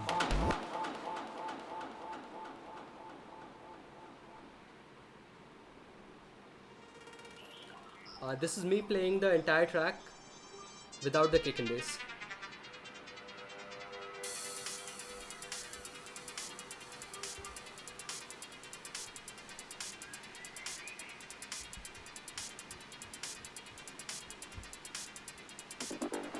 You would notice that all my elements which I am using here have been in some way compensated by putting a high pass filter, or just a low cut, and just removing those low frequency elements which might interact with my kick and bass. So you can see here in the snare I put a high pass filter here, and then I have the other, and you can pretty much see the same thing in every mixer slot, because I don't want any of the things interacting with the actual kick and bass, because that will just clutter my mix. So everything in some way, some slot or the other, I have sort of removed those low frequency signals.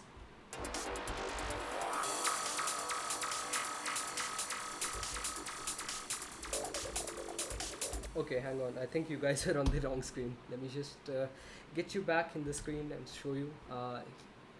Here in the snare, I have removed the low frequencies here, and it's pretty much the same story in every other slot. And this is something I do in the end during the mixing stage, because now my arrangement is done and my idea for the track, the story which I want to write, is over, and now I can focus on making it sound cleaner.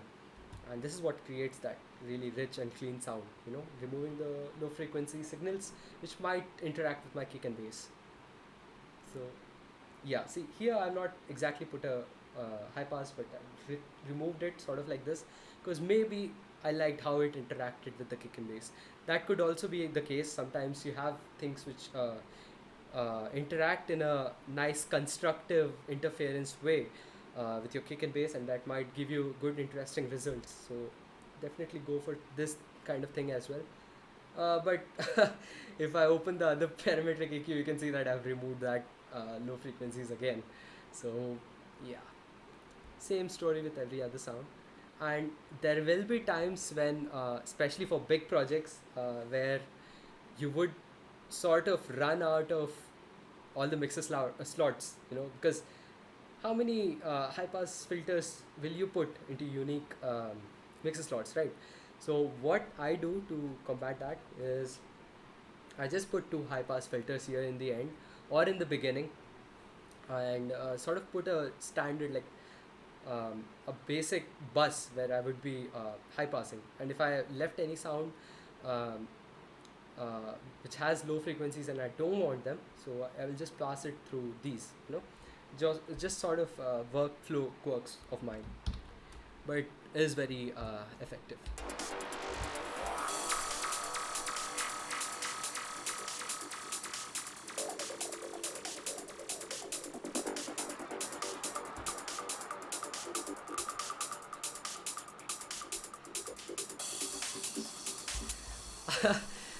Yes, actually, pretty much what Alex Rain just mentioned.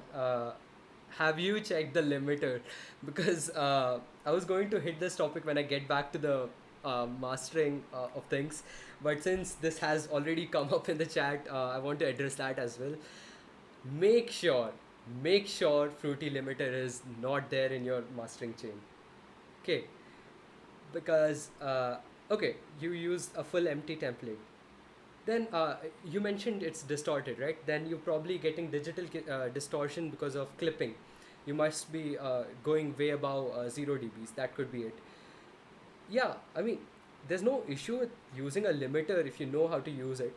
Limiter is usually just to protect yourself from digital clipping, because if you have everything on full volume and um, your signal is actually going above 0 dB, you can actually damage your speakers. And I think then you get analog clipping. That's way worse.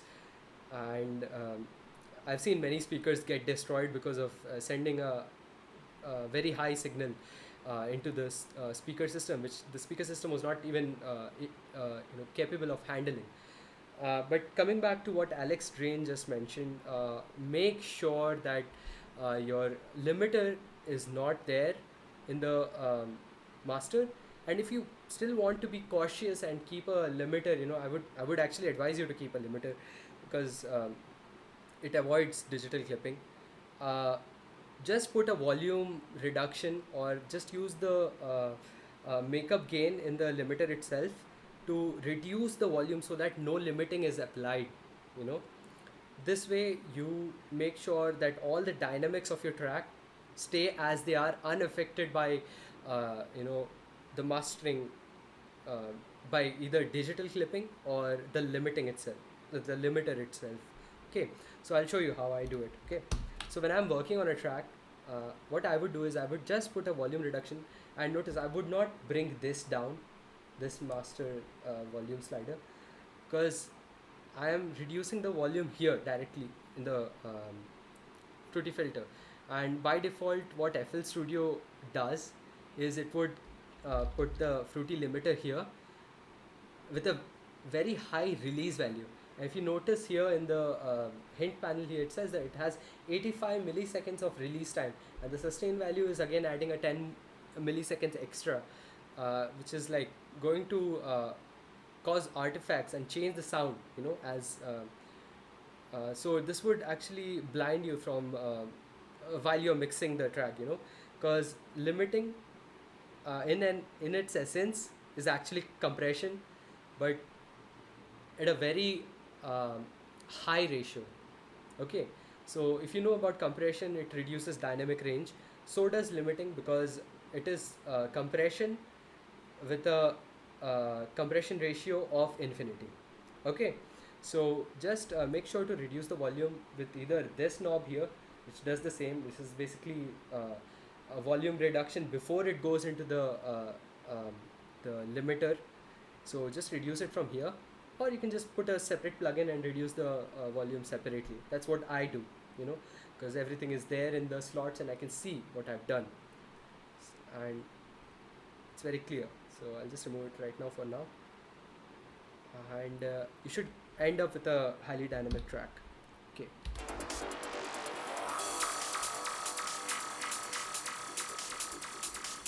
Yeah, as I mentioned, right, make sure you are not clipping digitally, because if you're clipping digitally, then of course you will get distortion, because that's what clipping is.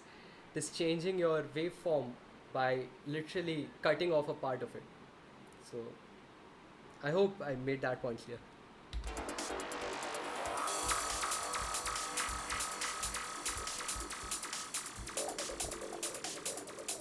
Okay, let's go back to the first screen. You can see there's no element whatsoever in the low frequency here. Even in parts, in busy parts like this. So if you go to this part here where so many elements are happening, you would see that I've still not got anything here in this area.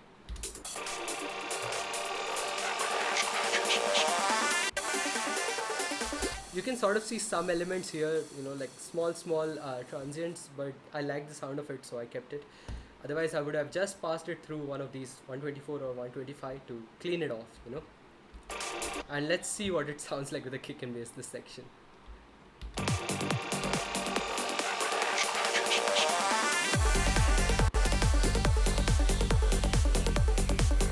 So what I've done is in the submix, if you go and see, there's a parametric EQ, if you remember. I have high passed it in this section, you know, to create a upward expression, so that when the kick and bass again come back, it's creating that impact. Because remember, as I said before, the power of a, and power as in terms of electrical signals, the amount of power in your signal depends on how much low frequency content is there, because lots of power is usually a direct result of how much sub you have, sub information.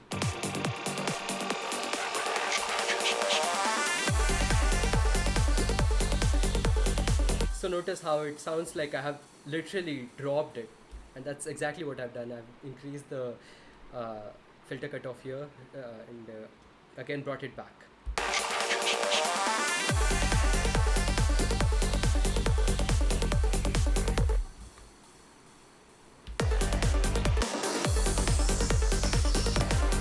You would again see it in this part here.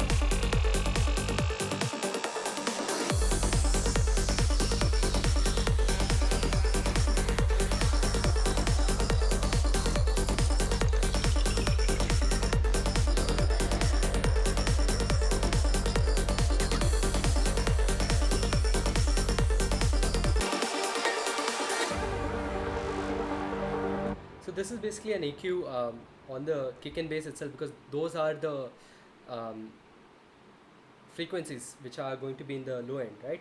So I can like sort of control how much low frequency and how much bass is in my track independently of the rest of the track, which is usually the case in sidetrans, because your story lies in the things which are happening around the kick and bass.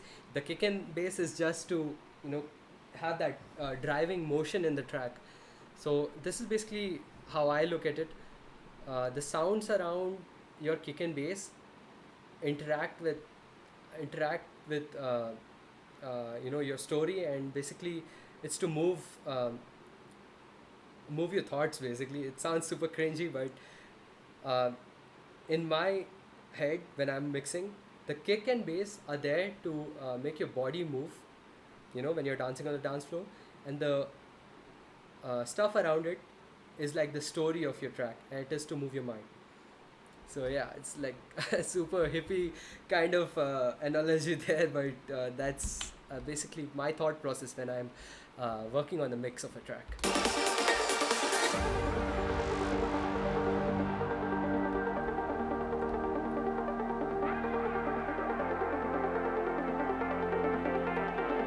Okay, sometimes you would be done with your arrangement of the track, and you would probably want someone else to mix and master. So what you do is you just select all these and just stem it out into individual wave files by going into tools, consolidate playlist selection, into selection from start or from strong start, that's up to you. And then send each one of those wave files back to the mix engineer, and he will take care of it.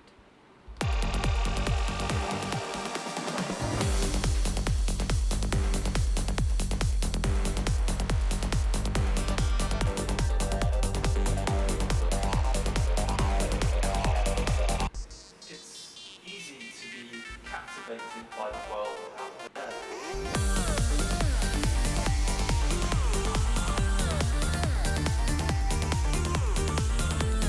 So notice in this section I have so many things going on. This is like the climax of the track, where everything that I have been doing in the track before all leads up to, because I've used some elements of this part of the track back in the initial parts, so it sort of sticks together. uh, Notice what happens if I remove the kick and bass again in this section.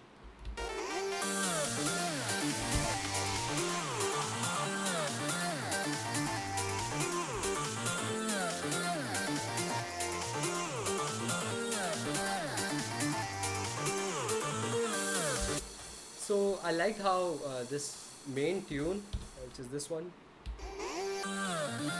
it sounded with the kick and bass and how it was interacting in the low area, it was causing some really nice constructive um, interference. And if I just solo it with the bass, you would be able to hear that driving motion.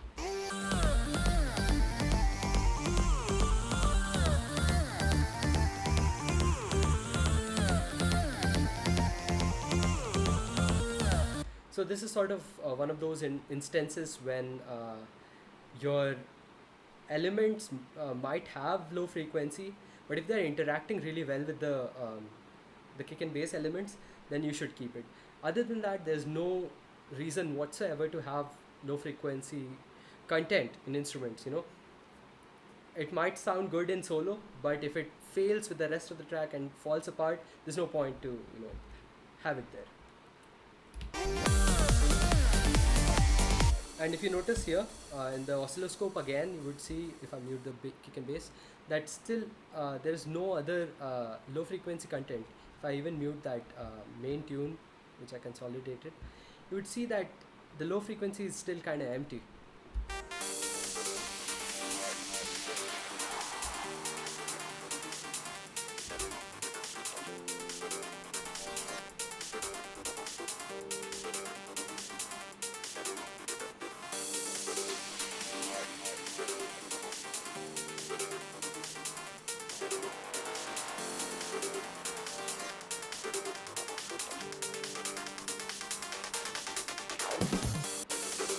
Okay, that section was kind of interesting because you might have noticed that there was some low frequency in there, and that is from the drums here.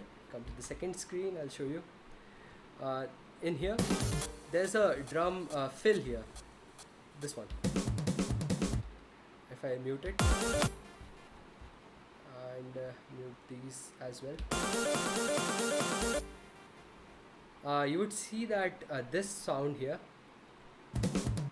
it has some low frequency content, but to compensate for that I have removed the bass from here in this section and made a hole for the fill to fill. Sounds so stupid but that's what I've done here.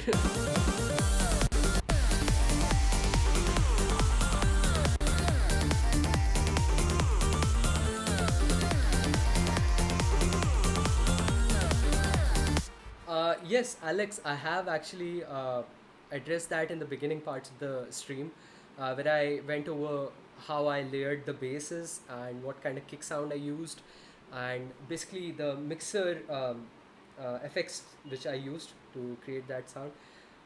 You can check that if you go back.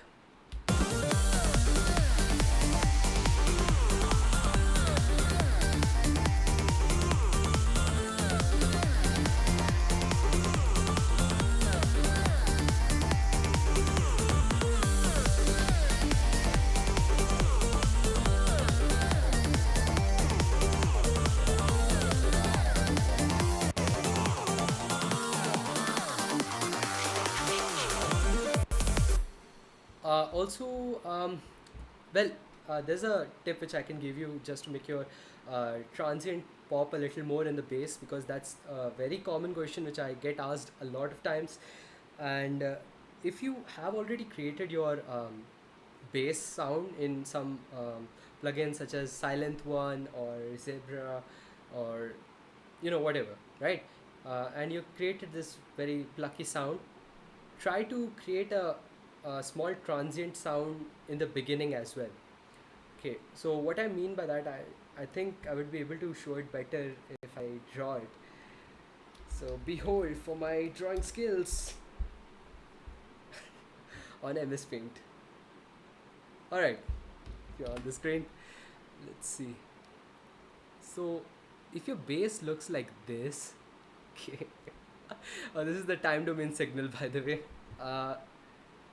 Because that's how your saw wave will be. Like, it will be a saw wave, the volume will sort of go down, and it's a tight low pass envelope going very quickly, right? Try to create an envelope here in this section from here to here, and then create a second envelope which goes down. So it should look a little like this. when you're creating the sound itself.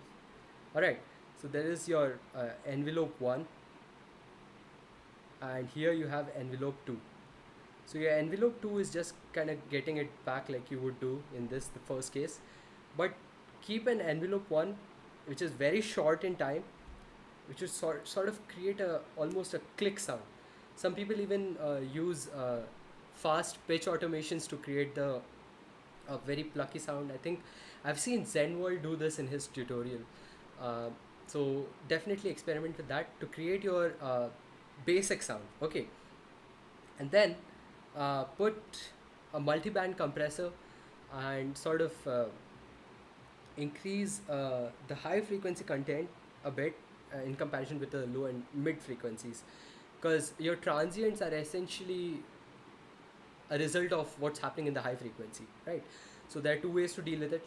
The first way is to just put a compressor, a multi-band compressor, and sort of increase that.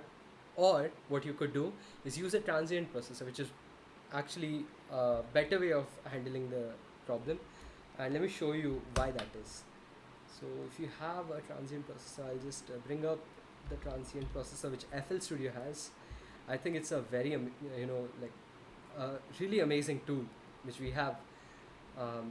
So what it does, if you go to its signal flow, is it creates two signal paths. Okay, your sound goes inside the plugin, and there's a low pass signal, which doesn't get altered by whatever you're doing in the transient processor, because as I said before, transients, they reside in the higher frequency area. Okay, and then you have a high pass filter which is right at that point of cutoff where the low pass filter is. So it's really a frequency split which you're doing. Okay, so when you combine it back, you'll get the same sound. And then here you have the transient processing, which is just controlling the attack, shape and release, and the shape of it, of course, which is like unique to this plugin. But you can do the same thing. You can model this way if you know the signal flow by using VSTs such as Maximus and Inside Patcher to create the signal flow, and then put a saturation plugin. Saturation is also available in Maximus. You can use that, and yeah, pretty much combine them again in this split balance, which you can do very easily inside Patcher. Just put a fruity balance here and put both of the signals into this. And again, so instead of gain, I would either use a Maximus instance again here, or I would put fruity limiter here to sort of increase the volume, and then the signal goes out. It's pretty straightforward. So what you want to do is increase the transients in it by increasing the attack settings in your DAW, whatever you're using, and try to reduce the release value to make it more snappy and more clicky. So that's how I would make it really tight, as most people want it to be, because when you create envelopes in your synths, you're very limited by the controls of your synth itself, and the sort of granularity of the envelopes that your synths come with. So that is why I try to correct it later on with transient processors and multiband compressors. Alright, getting back here.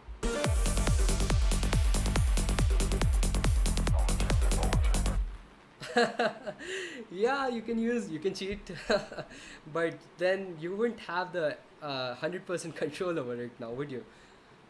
Turn it 90 degrees to the left, and right one looks like a magical hat from Harry Potter.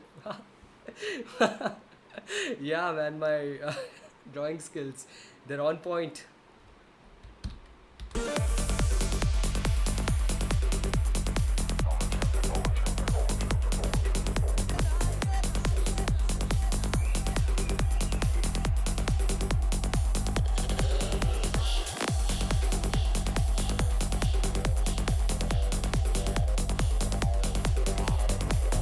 Okay, here's one thing which happens a lot of times and doesn't get addressed also, and it is the clicks in your tracks. So this is a huge one, because whenever you're consolidating a track right inside FL Studio, sometimes you would end up with these clicks within your samples in the initial um, when the sample begins, or sometimes when the sample ends. So for example, in this sound, there was this bass signal which I had, and it had a very weird clicky sound in the initial period. So what I did, I went into the sampler settings here, went into generic bleeding inside the declicking modes. You can use other ones also. You can use transient bleeding, or you can use smooth to make it even smoother, the curve, and the crossfade bleeding. What these do is they create a smooth volume automation, much like what you would do in other DAWs like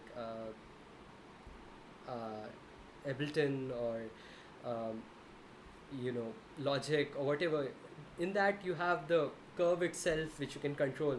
You could do that. You can even right click on the volume automation and create a volume automation which would be removing all that, but you don't need to. You can just go to declicking mode and select one of these. I'll just show you what it looks like. So this one is the generic one, and if I bring this to here to the other screen, I can show you what it does when I go to smooth. Makes it smoother like this, and crossfade makes it even smoother. But notice how this has come here. So I want it to be in generic, so it's a tighter cut. So this will remove all that clips. Yeah, plugins. You can always go for presets, man. I have like I am actually a big fan of using presets. It just makes your process a lot quicker. Like even in my project, I used a kick sample, which was given to me by Lewis from Von Zeus. He's got this huge project in Brazil called as Aquavita, and he gave me this kick sample. What's better than having to create the kick sample? Use someone else's sample. Well,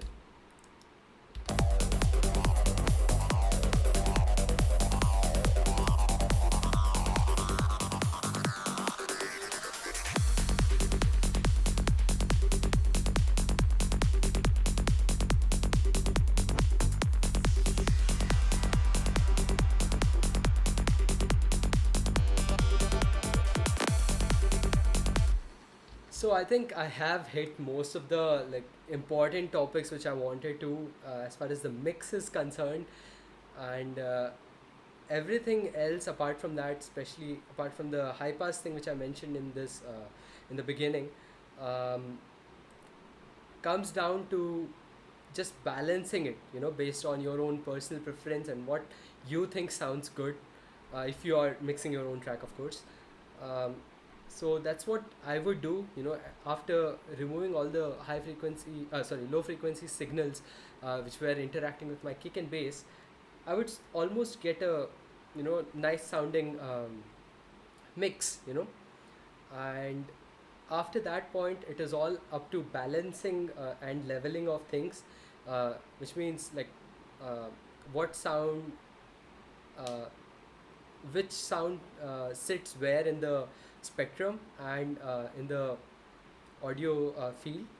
So that can be done with either panning, so in panning you can just pan it here in FL Studio. I'll bring it to the screen. You can pan it with this, or you can create a panning by using a panning effect like panomatic, fruity panomatic, or you can use fruity stereo enhancer. I'm a big fan of this. Or you can also use where was that other plugin? It's called Stereo Shaper. Yeah. Oh, it was right there. So you can use fruity stereo shaper as well, to sort of place your elements in the track, where the sounds would be originating from in your story, of your track. So that's what I would do after removing all the cluttering and stuff. And what you could do here is make sure your main elements in the track, such as the kick and bass, are always the loudest elements, because as I mentioned before, the power and the energy of your track comes from the kick and bass. All right. So always make sure your kick is the loudest element and the bass is the second loudest element, and then everything else is basically sort of creating a story around it. You don't have to like uh, but this is something which also depends on the type of subgenre that you're hitting. I know in subgenres like I would say forest or dark side, this the kick and bass are sort of in a lower level as compared to the other elements, because it's the soundscapes which are creating the track, you know. So it depends on the genre which you're working with, and if you want to create something like this, then definitely make sure your kick and bass are, you know, on point. Okay, so after that, everything else comes to balancing and leveling, and that I would say is up to your like personal preference. And now coming back to what's happening in the master. All right. So here you would see I have a couple of plugins. The first one itself is Fruity Love Filter. So this is a plugin which I'm using to create sort of that suction effect. You know, I'm forcing the suction effect in places where the kick and bass has to create an impact. For example, in this section here. Okay, wait, let me find it where I have used this plugin, and then maybe I would be able to. Oh, yeah. So, right before the second drop, I have used this. The volume goes down, the volume goes down, and it goes up. So, this sort of increases the intensity of the impact of the um, drop itself, because when you reduce the volume, you know, and some people do it for longer sections also to sort of emulate higher dynamic range. uh, if you reduce the volume before the kick and bass hit, you are effectively creating a contrast between the kick and bass and the section which comes before that, and that's what creates the impact, you know, of a huge drop or a big drop, you know. It's not necessarily that your kick and bass are louder, it's that the stuff which is happening before it are quieter, you know, negative space.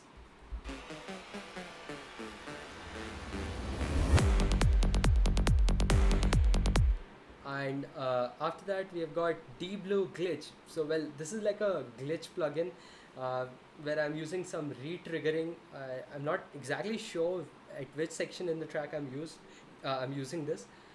um, if I right click here, it shows me that it is linked to some controller, so I have engaged it somewhere in the track. And all it's doing is it's re-triggering. It's like grow speed basically, and it's like re-triggering the sound, so like a stutter effect. So if you have a small sample, if you have small audio going inside this, it will sort of hold the value and sort of repeat it inside this section itself, nowhere else but only in this section.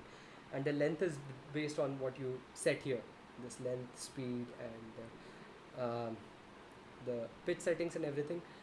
And I think I have not engaged any of the filtering here, which is down there. And yeah, that's about what I'm doing here. You can use Grosbeat for that. And span is basically an analyzer. It's not an effect, it's not affecting the sound in any way. It's just showing you what the sound looks like. And then we have volume reduction, which I have explained why I'm using it.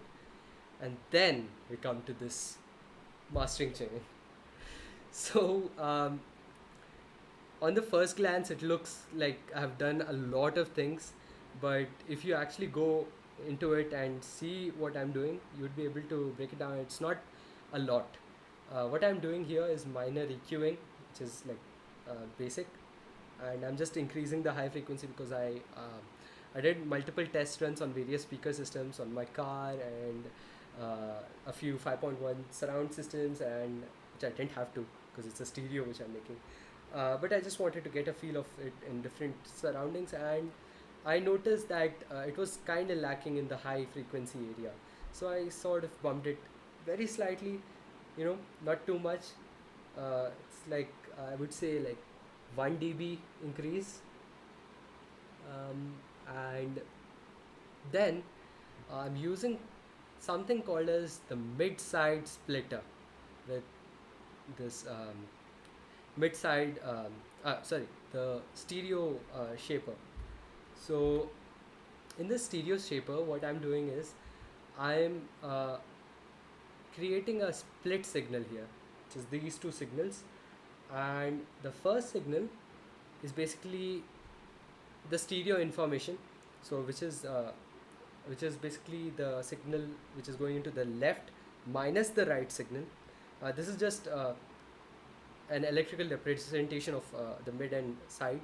So mid is basically when you combine the left and right channels of your headphones or your stereo, and you get a signal which is L plus R. Okay, and side is basically the other way, it's L minus R. Okay, so if you listen to mid signal, and if I mute this by right clicking, the track would sound like it is coming from the coming from the center, and there's no like stereo information. And that is because when you combine the left and right signals, you're getting a signal which is going into this multiband compressor, and you have only one signal which is then coming out of the left and right signal equally. So if you have the same signal coming from both sides, it will almost feel like it's coming from the center. Okay, and that's what this mid is. I hope it's not too confusing. And the side signal, actually, well, if you like mute the side and try to listen, it will not exactly sound like a stereo sound, and that has to do with the mathematics of it. It is L minus R, and so you have L plus R, and you have L minus R. Hang on, let me just show you what it looks like. So you have L minus R signal, and you have L plus R signal. Oh, come on, L plus R signal. So when you combine these two, you end up with your actual signal, the original signal, right? So if you listen to just the mid right now, I'll show you what it sounds like. Let's play it in a section where a lot of things are happening. So I'll just play it in the climax section here, and you would hear it. Oh yeah, my bad. I forgot to mention it's going to be super loud because, okay, I'll just reduce the volume because now I have engaged the mastering chain, so the leveling will be high up. So hang on. Yeah. So now it will sound like it's coming from the center because I have disengaged the side signal.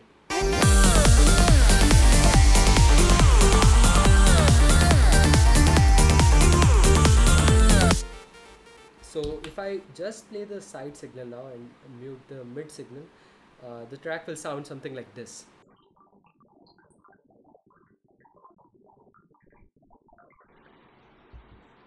Which does not actually sound like it's coming from the sides. It sounds like a weird phased out kind of signal, and that is because side only has significance when it is combined with your mid signal.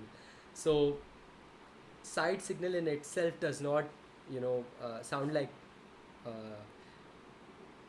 like it's a signal which is coming from the side, because it needs the mid signal to actually make sense, because the mid actually gives it relevance, and yeah, that's what I'm going to say on it.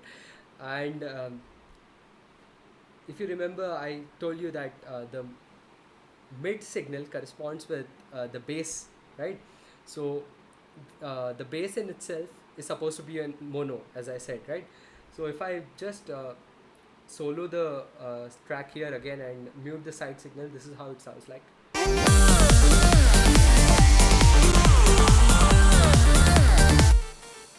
And if I just solo the kick and bass, it sounds quite like how a kick and bass should sound like. And if I even add the side signal, it's almost sounding like it's coming from the center of your speaker system, not like way far. Some of it is because of a layer which I put into the bass, which is like where I use the Haas effect to create stereo effect. But notice what's happening here in the EQs. So the main reason, the crux of why I'm splitting it this way, this is to control the mid and side signals separately. So if I open up the EQ of the side, you'd see that I have literally put a high pass filter here on the bass, so that there's nothing other than the bass or the mono signals coming from the mid, you know, the mid side, and the side should not like have any sub information. um, so that is the main reason to actually create this parametric the split between the mid and side. So I can remove the low frequencies in the side signal so that it does not interact with the mono signal. And even in the mono signal, if you look, I have slightly reduced the high frequencies here, um, because the highs can be spread out, right? The highs can actually create that airy effect. So I have like sort of boosted it here, and sort of removed it from the mid here to compensate for that, so that the audio levels should be relative and does not like um, create a imbalance. And that's what it all comes down to, right? That's why it is called an equalizer, because you're trying to create a equal sound, right?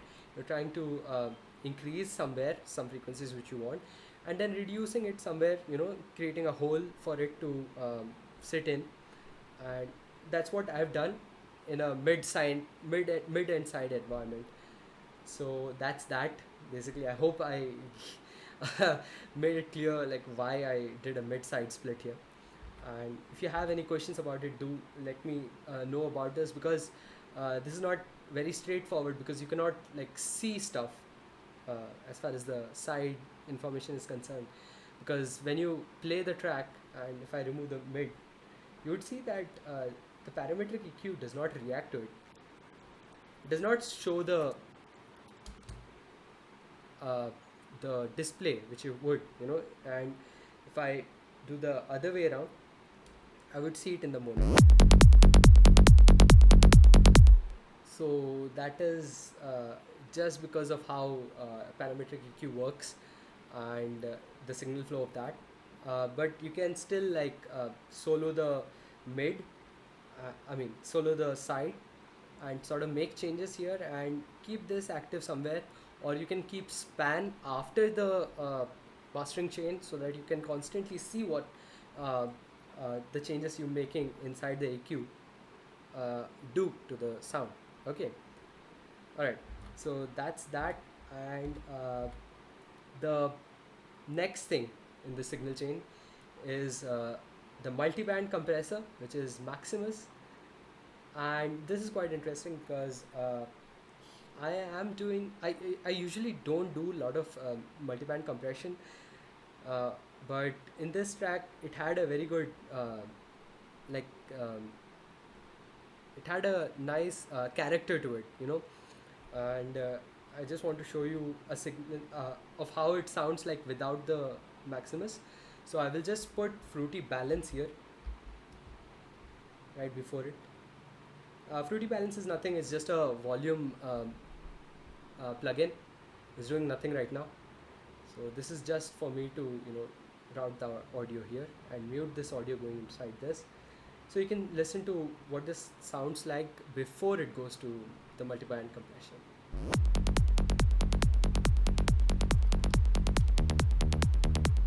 Right. And if I mute this and play this,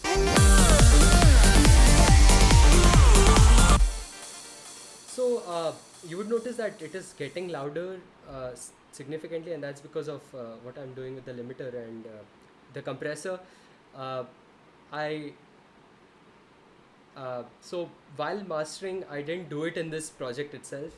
I actually did the mastering in a separate project file, where what I would do is I would put Eulene's loudness meter. And if you know what Eulene's loudness meter is basically a plugin which shows you the average loudness levels of your track. Okay, so if I place it here in the signal chain, that's what I did in the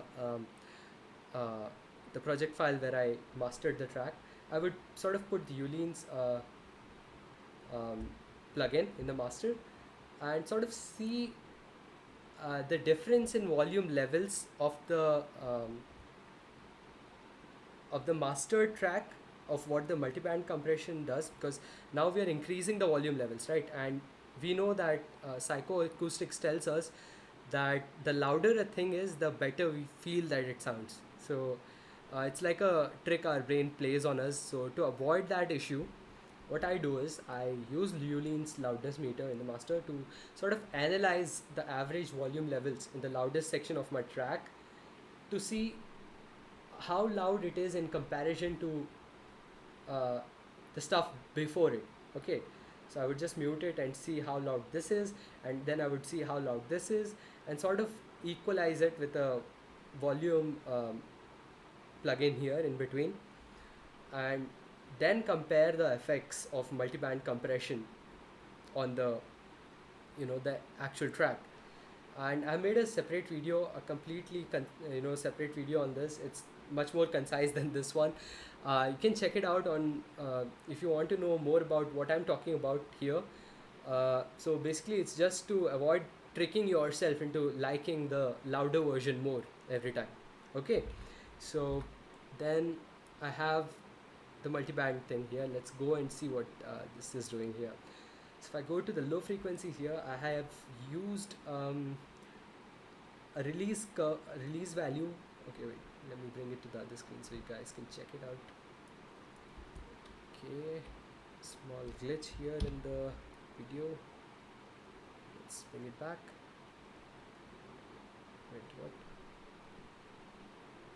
Wait, what? Come on, FL.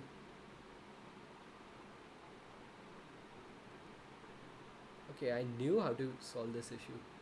I think I will go to the desktop and back. Yep, that solves it. Yes. Alright, so I've got three splits here. Okay, I have three bands. This is the low band, this is the mid band, and this is the high band. Alright, and if I play the track, you can sort of see the energies that are in these various in the spectrum in these individual bands. And if I solo the low frequency, you can see how the low frequency sounds. This is the time domain signal, and I used a relatively higher release time here. The release time is 135.47 milliseconds, and the attack is 24.51 milliseconds, and the sustain is 10 milliseconds. Now FL sort of has a weird way of how it handles the attack in the individual bands. So if you are looking at this, you would see that I have various attack values in different bands, but usually people don't do this kind of stuff because it delays the audio slightly, and if it's like out of sync, it would create weird phasing issues and stuff. But as I mentioned before, I liked how it was sounding with this different attack values here, and I'm not entirely sure what it is that's causing it to sound like this, but I liked that character which it brought by having a higher attack value here in the low, and then mid, and then high, because FL is kind of different, in how it handles the attack value. Um, so the thing is, in most compressor, you will have an attack value which is synchronized with the low, mid, and high. So if you change the attack value, it will change the attack value for each one of them, and it will activate the compressor in a synchronized way, together at the same time. And that is not this control right here, but rather it is this LMH delay thing. And if you want the plugin to actually engage right at the instant when the audio goes into the compressor, then you would have to reduce this to 0. But I wouldn't suggest that. That does cause some kind of weird phasing issues. So I'm sorry, not phasing issues. It would cause some sort of distortion, because then your plugin would, your compressor would get activated as soon as the sound hits, and that's what really what distortion is. It is a very fast volume automation which is happening, with just chops off signal. So certainly something to look forward to. And I used a LMS delay of somewhere around 38 milliseconds, somewhere around that time. And it is the same for all. So if I change it for somewhere, if I'm in the low, it will be the same for mid, and it will be the same for high. It's like the global attack value of when the compressor is active. Okay, so I used this curve here, and I brought down the threshold up to minus 23.7 dBs, and that is because if I play the signal, you would see that it is almost here. You know, the waveform is slightly touching this value. So I put it here and engaged it ever so slightly, but due to the release value and sustain value, the compressor is active. Okay, it's sort of creating that pumping action. And this, I would say, is up to your personal preference, like what sounds good to you. Just use that value. There's no trick to it, like, oh yeah, you should use a higher release value for this and that. If it sounds good to you, just go for it. But here's something which most uh, here's something which is you should take care of, is when you're dealing with low frequency signals, right? And you reduce the release value, attack value, and sustain value. These are basically the uh, time variables, right? If you make it really quick, you would end up with a distortion kind of effect, and you don't want to do that. So usually it is suggested to have a higher, release and sustain values, so that you don't end up with distortion. So whenever you don't get distortion, is fine. Yes, exactly. Like what Robin just mentioned in the chat, turn it off and you get multiband wave shaper. That is true. And I think Seamless R made a really good tutorial, a very comprehensive tutorial on that, on how you can use Maximus as a multiband wave shaper, which I think is quite interesting, which most like plugins don't. Because as I said before, you can literally draw any waveform here. Like literally, you can do all kinds of crazy shenanigans with this curve, which most multiband compressors don't allow you for. Okay, so then the next thing here is the mid. So here in the mid, it's kind of similar. I made the mid band go from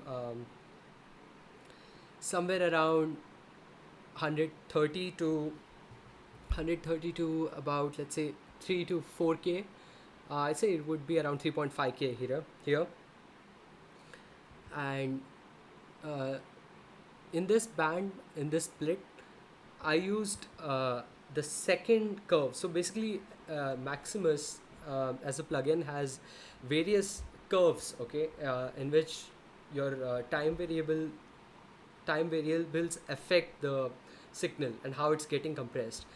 Most plugins have this. They have like control over the release value, but Maximus goes overboard with it, and it has like two different release curves. So this is the first release curve, and this is the second release curve.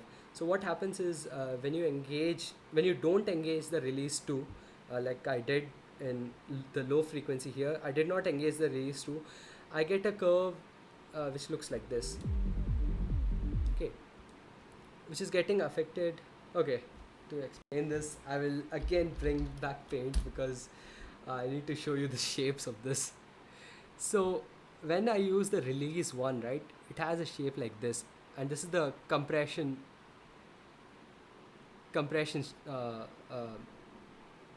like automation. Basically, what compressor is basically um, a very dynamic volume automation, which reacts to the audio itself.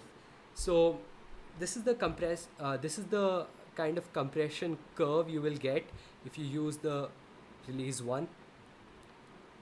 And if you use release 2, you would end up with a curve which goes like, let me just show you first. So it goes like this, more like this. So it's like a rising curve rather than this one. So the other one, it goes more like this. It's like this as compared to, oh wow, the milkman returns. He even came in the last stream. So yeah. Nice featuring, man, in my streams. All right, so yeah, I'll close this cringy shit. All right, play. And then we have the wait. So here I engage some of that release too, and what FL does is it has different levels of this curve. Okay, so the higher the curve, the uh, more it will look like the shapes which I made. So if I use a higher value of this is what it will do to the volume automation curve, which is basically this white line here. See how it's affecting the audio? And if I have a low enough value, it'll affect the audio quickly. But important thing to note is FL applies release 2 first and then release 1 after that. So um, it's like a combination of it. It's of both of these. Okay, and then we have some high frequency, and the high frequency looks like this. So you see, I have not like done a lot here. I have just engaged it slightly, very slightly, because I don't want to lose the transients when I'm compressing. You know, we know that nowadays there's no point in over compressing a master, because the uh, the websites where we upload the track, they have some sort of volume normalization themselves.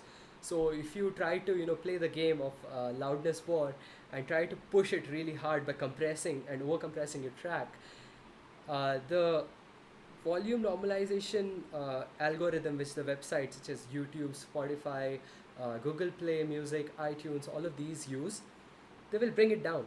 They'll bring the entire volume of your plugin down, just like that, of your track, just like that.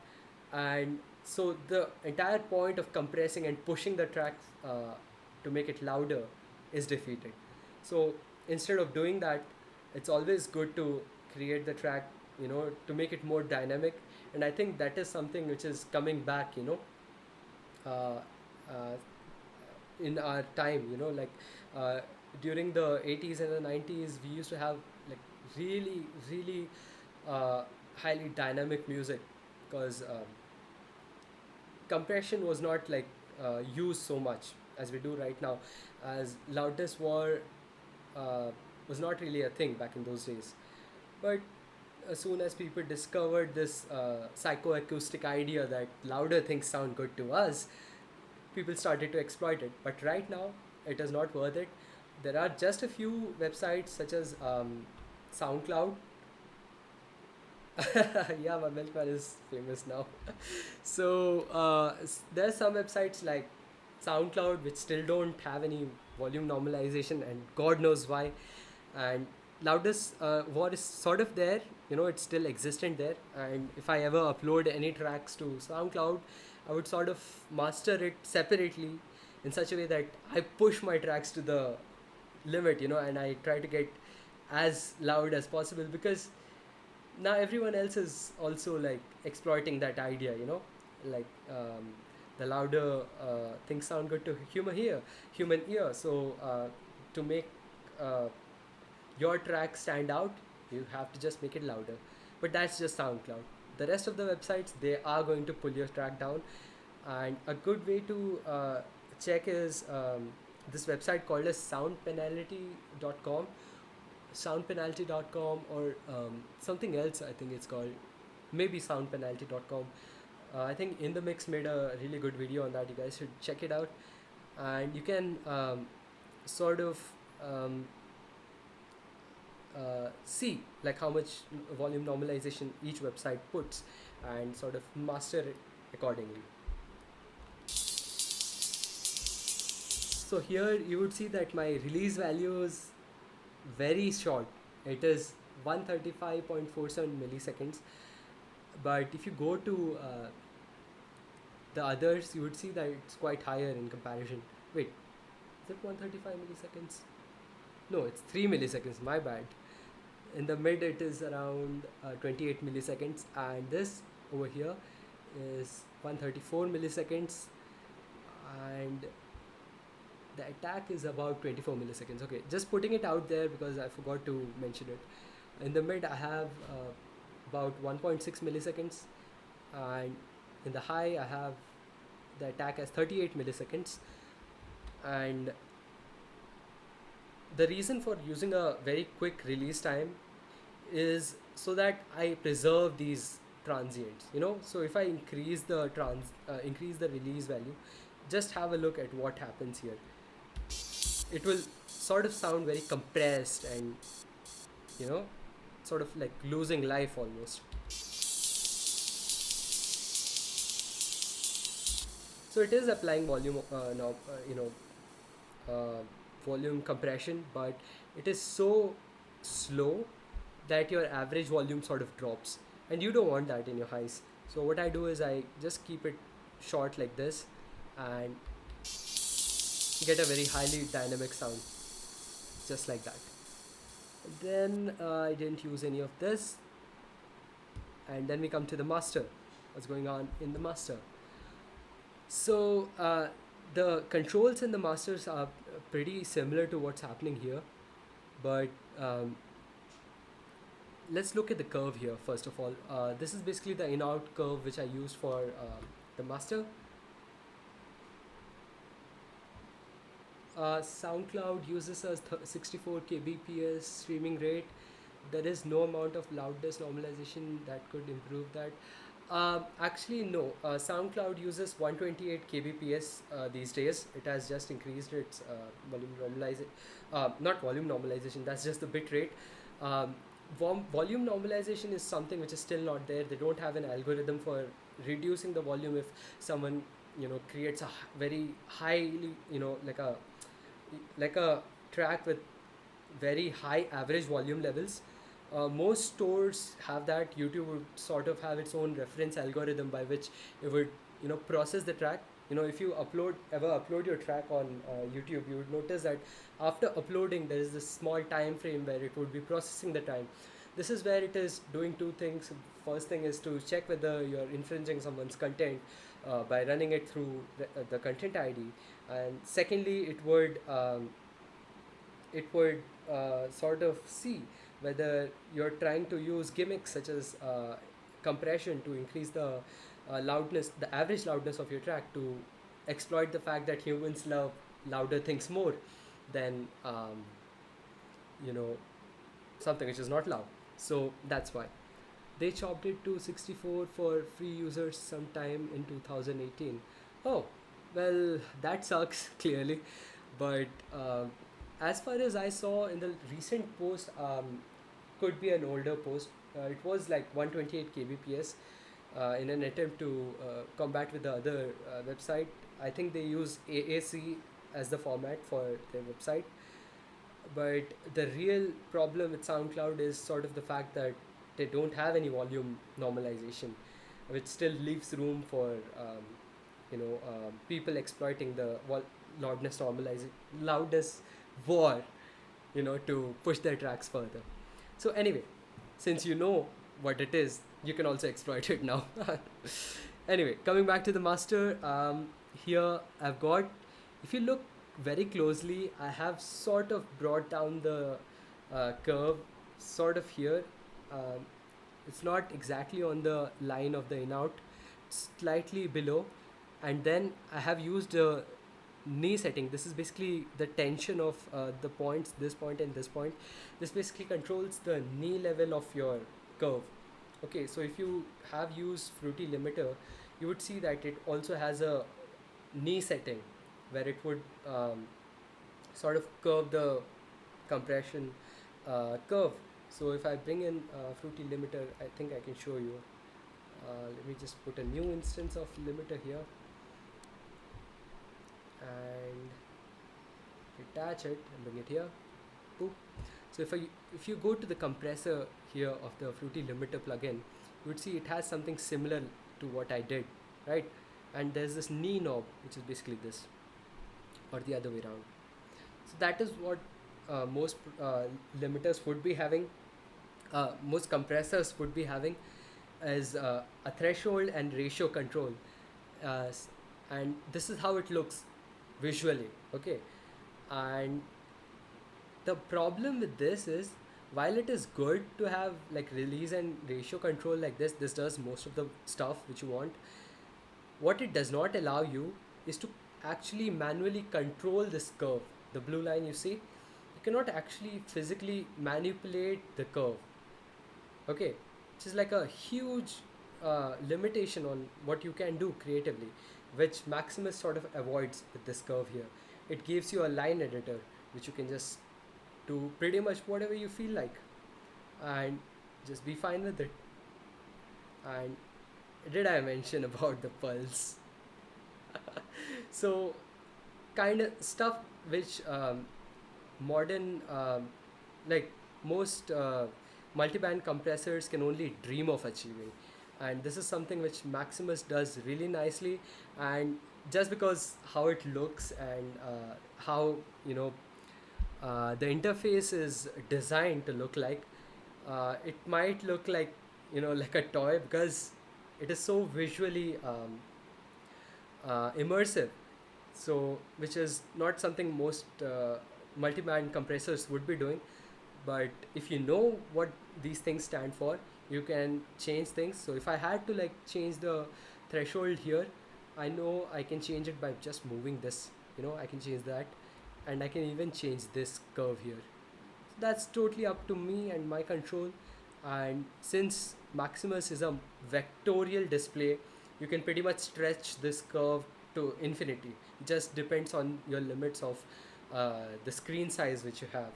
So that's and this curve is mathematical since it's vectorial, so you don't have to even worry about that. Okay, then the next thing which I did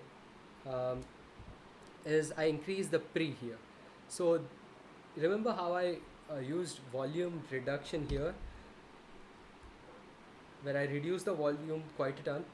Yeah, so I'm going to compensate here in the compressor by increasing it here. So what this pre knob does is, it takes all the audio which is coming from the low, mid and high splits here, the bands, and it is going to combine that and send it to this pre knob here, this one. And this pre knob will basically level it accordingly and pass it through this curve here, this in out graph. And this in out graph is then applied, and then you have a post which is basically your a volume control for the post, the compressed sound. And the compressed sound basically depends on, again, the attack, release and sustain values, just like I mentioned before. But the attack here is not the same as the attack here. The attack here is basically uh, when the master gets triggered, there's no LMH delay, no like so basically this is like the LMH delay, this attack thing.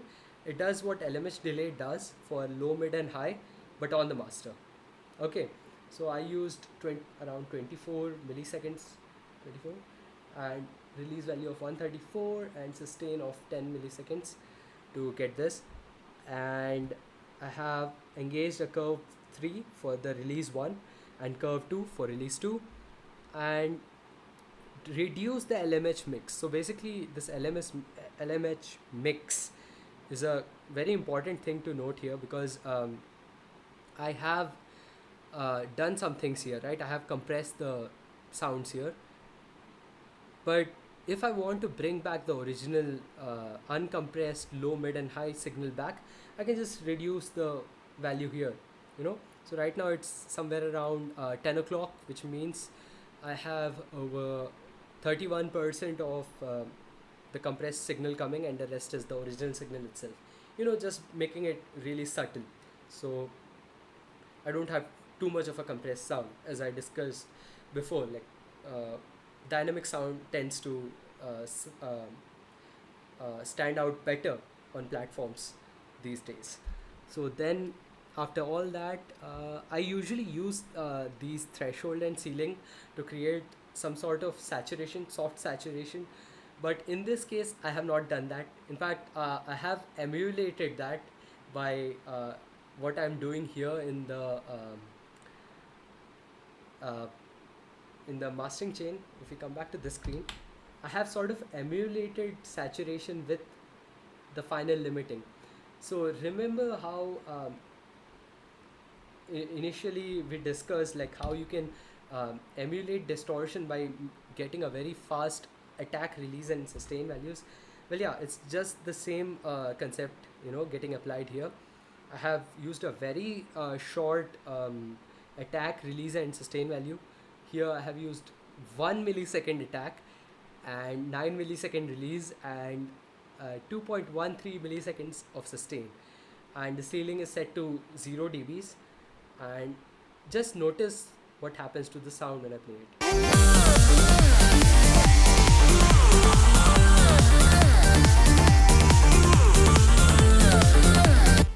So it's applying this curve, this volume curve you see, and it's applying it very quickly. This is what uh, distortion does physically. Because what distortion does is whenever a signal goes above the threshold value, it would just clip it off. You know, it would just make sure that it's a flat line and nothing above it goes, nothing above it goes through it.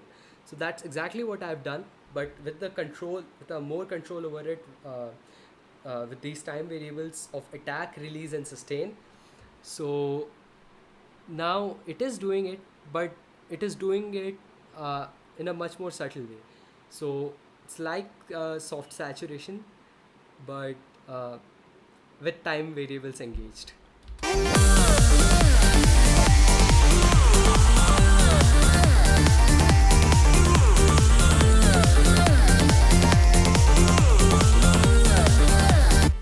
Yeah, it is true. Um,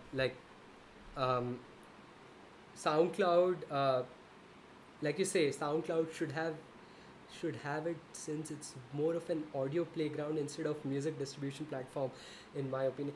Well, see, the thing is, they're not really doing that well now. They're trying to emulate what Spotify is doing, what like other platforms such as YouTube Music is doing and all.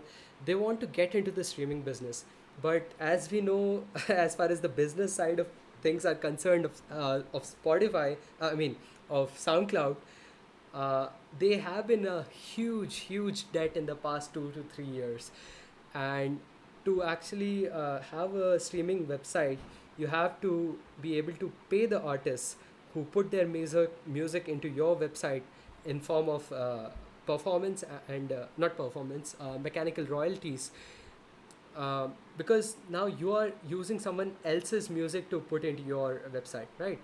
So that's what they're trying to emulate, and this is very apparent because they just begin with their advertisements.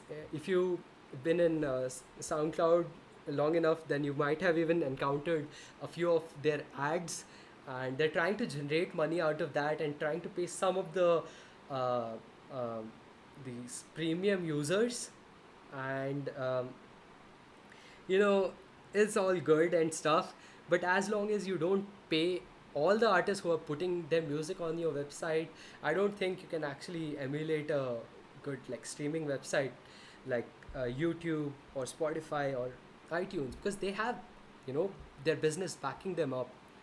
And Spotify, well, I'm still kind of icky on that because they're still in a huge loss as of 2019, and they're trying to regain that by expanding themselves. Now they're in India, so that's good. But for someone like Apple Music and Google Play, they have their other services, sort of taking care of the money aspects of things, which SoundCloud does not. And that is why I feel like since they're trying to do that, they should have volume normalization. God damn, it took me so long to get to the point this time. But yeah, this thing had to be discussed. So yeah, that's pretty much it. I think if I come back here to the mastering chain, that is the last thing in the signal flow here. And after that, I have Yuline's loudness meter, which I just added. I just remove it and pass it to FL Studio. And yeah, that's pretty much it. And after this, I would sort of render the entire track into a WAV file before uploading to the stores. So what I would do is I would just go to the playlist here, and I have time markers here where I have clearly mentioned what is the start and end position. I would render this track here like this. Just have a look that I got it right. Yes, I did. And I would go back to the screen one, go to file, export, WAV file, because WAV file is a pulse code okay, getting ahead of ourselves, is it's a lossless um, format. It's like AVI. As AVI is to video, WAV is to audio. That's like a very crude way of explaining it to you, but WAV is basically going to retain every single artifact or whatever you have in the track without losing any of it. So then I would just go into the screen and I would save it somewhere. So for example, I would be like, okay, this is the master, so I will just name it and I would just render it as master or something. And then we have the dialog box where the settings pop up. So if you come to screen 2, you can see these are the settings which FL Studio offers you. Now, I would sometimes, directly render MP3 and WAV together, because MP3 is, although it is a lossy file format, it really helps me to send tracks as previews to my, to the people who I'm sharing with. Like for example, if I have to share it with my management who want to listen to the mastered render really quick, MP3 offers me a quick solution to send a highly compressed track quickly. That's like, if I'm doing versions of a track. But if you're really sure of the final version, that this is the final version, then I would not even bother with rendering it to MP3. Sometimes I would render to FLAC. FLAC does the same thing which WAV does, but in a more compressed file. The file size would be less, but it's not that much. It's very a small amount of compression which it does. So I would just use WAV and set the WAV depth to 32, 24 or 16. So most websites would require you to have a minimum of 16-bit int. So this int is basically like the data type. Like there are two data types which FL allows. One is integer and one is float. So integer is basically the levels of quantization in amplitude. So you can either have it in decimal, which is basically what the float represents, and int represents integer values. Okay, so you would have like maybe in 16-bit, I think you would have how many levels is that? 2 to the power 16 levels, half of which would be on the positive side and half of which would be on the negative side. And all of that does not really matter as far as audio quality is concerned, because 16-bit by far is a very good bit rate. And then anything about it is pretty much like overkill. But yeah, sometimes you might like get some kind of bass, like a not bass, like a noise floor. So the higher you go up in the bit depth, the lower your noise floor will be basically. And I want to actually make a totally separate video on this. This is actually um, a very comprehensive topic as far as the bit depth is concerned, and how each one of these cause different uh, effects on how much headroom you can have in the audio that you render. But in my opinion, all that does not matter. You can pretty much be fine with 16-bit int or 24-bit int or 32-bit int float. And yeah, so that's that. And then I would usually render it from 24-bit in it. I mean int. And then you have resampling. In resampling you have various options here. So resampling is basically also another topic which I want to discuss, because uh, this is very uh, this is related to how basically waveforms work, and how uh, uh, a signal is convolved when you are rendering it. I know it's kind of a difficult topic to go over right now in this mix and master uh, video, but just note that a higher uh, point function would give you a higher quality render. Okay, and these are basically just the functions which interpolation functions which the DAW uses in order to reconstruct the analog waveform from the sampled digital um, values which it has. So, not that it matters a lot, anything above 64 point sync is pretty much a moot point to uh, go over. Sync is basically nothing. It is sine. It's a wave.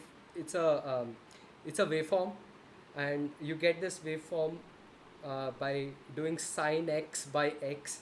It's basically the mathematical representation of sync waveform, and the more number of points you have, the higher the uh, resolution, in a way, of not resolution, actually the granularity of the interpolation. Okay, so I want to actually create a animation to show you this. But if you guys are really interested to knowing more, I would suggest this book by this great professor called as Oppenheim. Called as. He has a book on signals and systems which goes deeply into how signals are reconstructed. He even has a lecture which he gave in MIT, going on in detail about how a signal is reconstructed. So yeah, but yeah, mostly for a normal producer, you would just be fine by using the highest quality. That is what I would do, and just forget about it, right? And yeah, you'd be fine. I usually save the playlist markers because I have place these, and these correlate to important sections in the track. So whenever someone downloads a wave file, they also get to see this, and it sometimes even shows up in the DJ software that they're using if they are playing it live somewhere.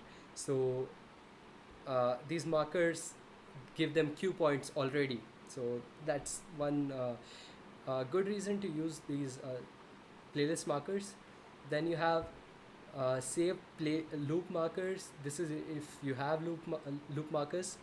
I don't, but you can enable that. And trim PDC silence. Yes, this is important because PDC is basically plugin delay compensation. Okay, so whatever you do in plugins would actually create some kind of delay, in your signal flow, and FL sort of compensates for that in its automatic plugin delay compensation. So just keep this here, so it will just trim that how many uh, milliseconds it would add into the beginning of the track to sort of synchronize all the mixer signals. and then you have enable insert effects. Of course you want this. And then you have enable master effects. Yes, if you are using the master effects and doing the mastering in this project file itself, definitely enable this. Then split mixer tracks, do not engage this, because if you're just looking for a complete render of your track and just one render, do not engage this, because it will render all the mixer slots into individual wave files, and then you would be scratching your head as to why the render is taking so long. And that's because of this. Do not engage this. But if you're creating stems, well, that's a different story. But there's a better way of stemming your tracks, and I made a separate live stream specific to that. You guys should check that out if you're interested in that. Okay. And dithering, well, dithering is not really active right now because it's 24-bit. It is only there in 16-bit int. It is to reduce the noise floor in your track. uh, it's got its own effect, but as far as uh, the reality is concerned, you wouldn't need dithering, as far as 16-bit int is concerned, because it has a very very negligible effect. And I think this guy, Ethan, Ethan, not Ethan, actually forgetting this guy's name. Oh man, I will link his work. Actually, he is he's a quite a genius from Sound on Sound. He actually did a proper video where he went over the effects of dithering over undeterred tracks and deterred tracks. So I will put that link as well in the description. I think you guys should check that out if you're interested to know more about what dithering is. But yeah, in the future I will definitely make a video on this as well.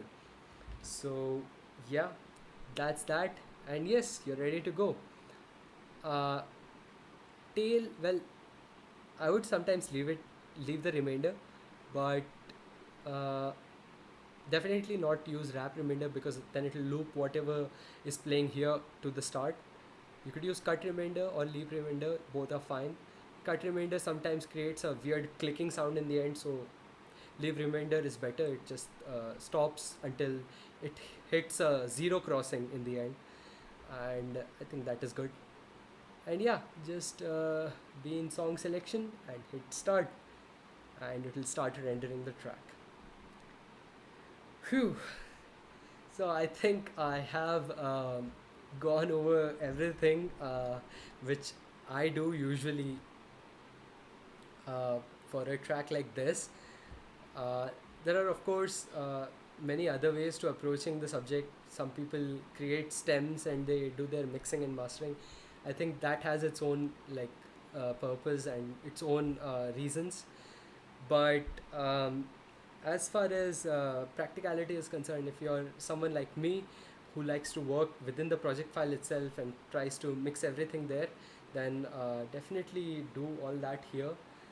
And as I said before, it depends on a case by case basis. And yeah, that's pretty much it. So I guess I will wrap the video here.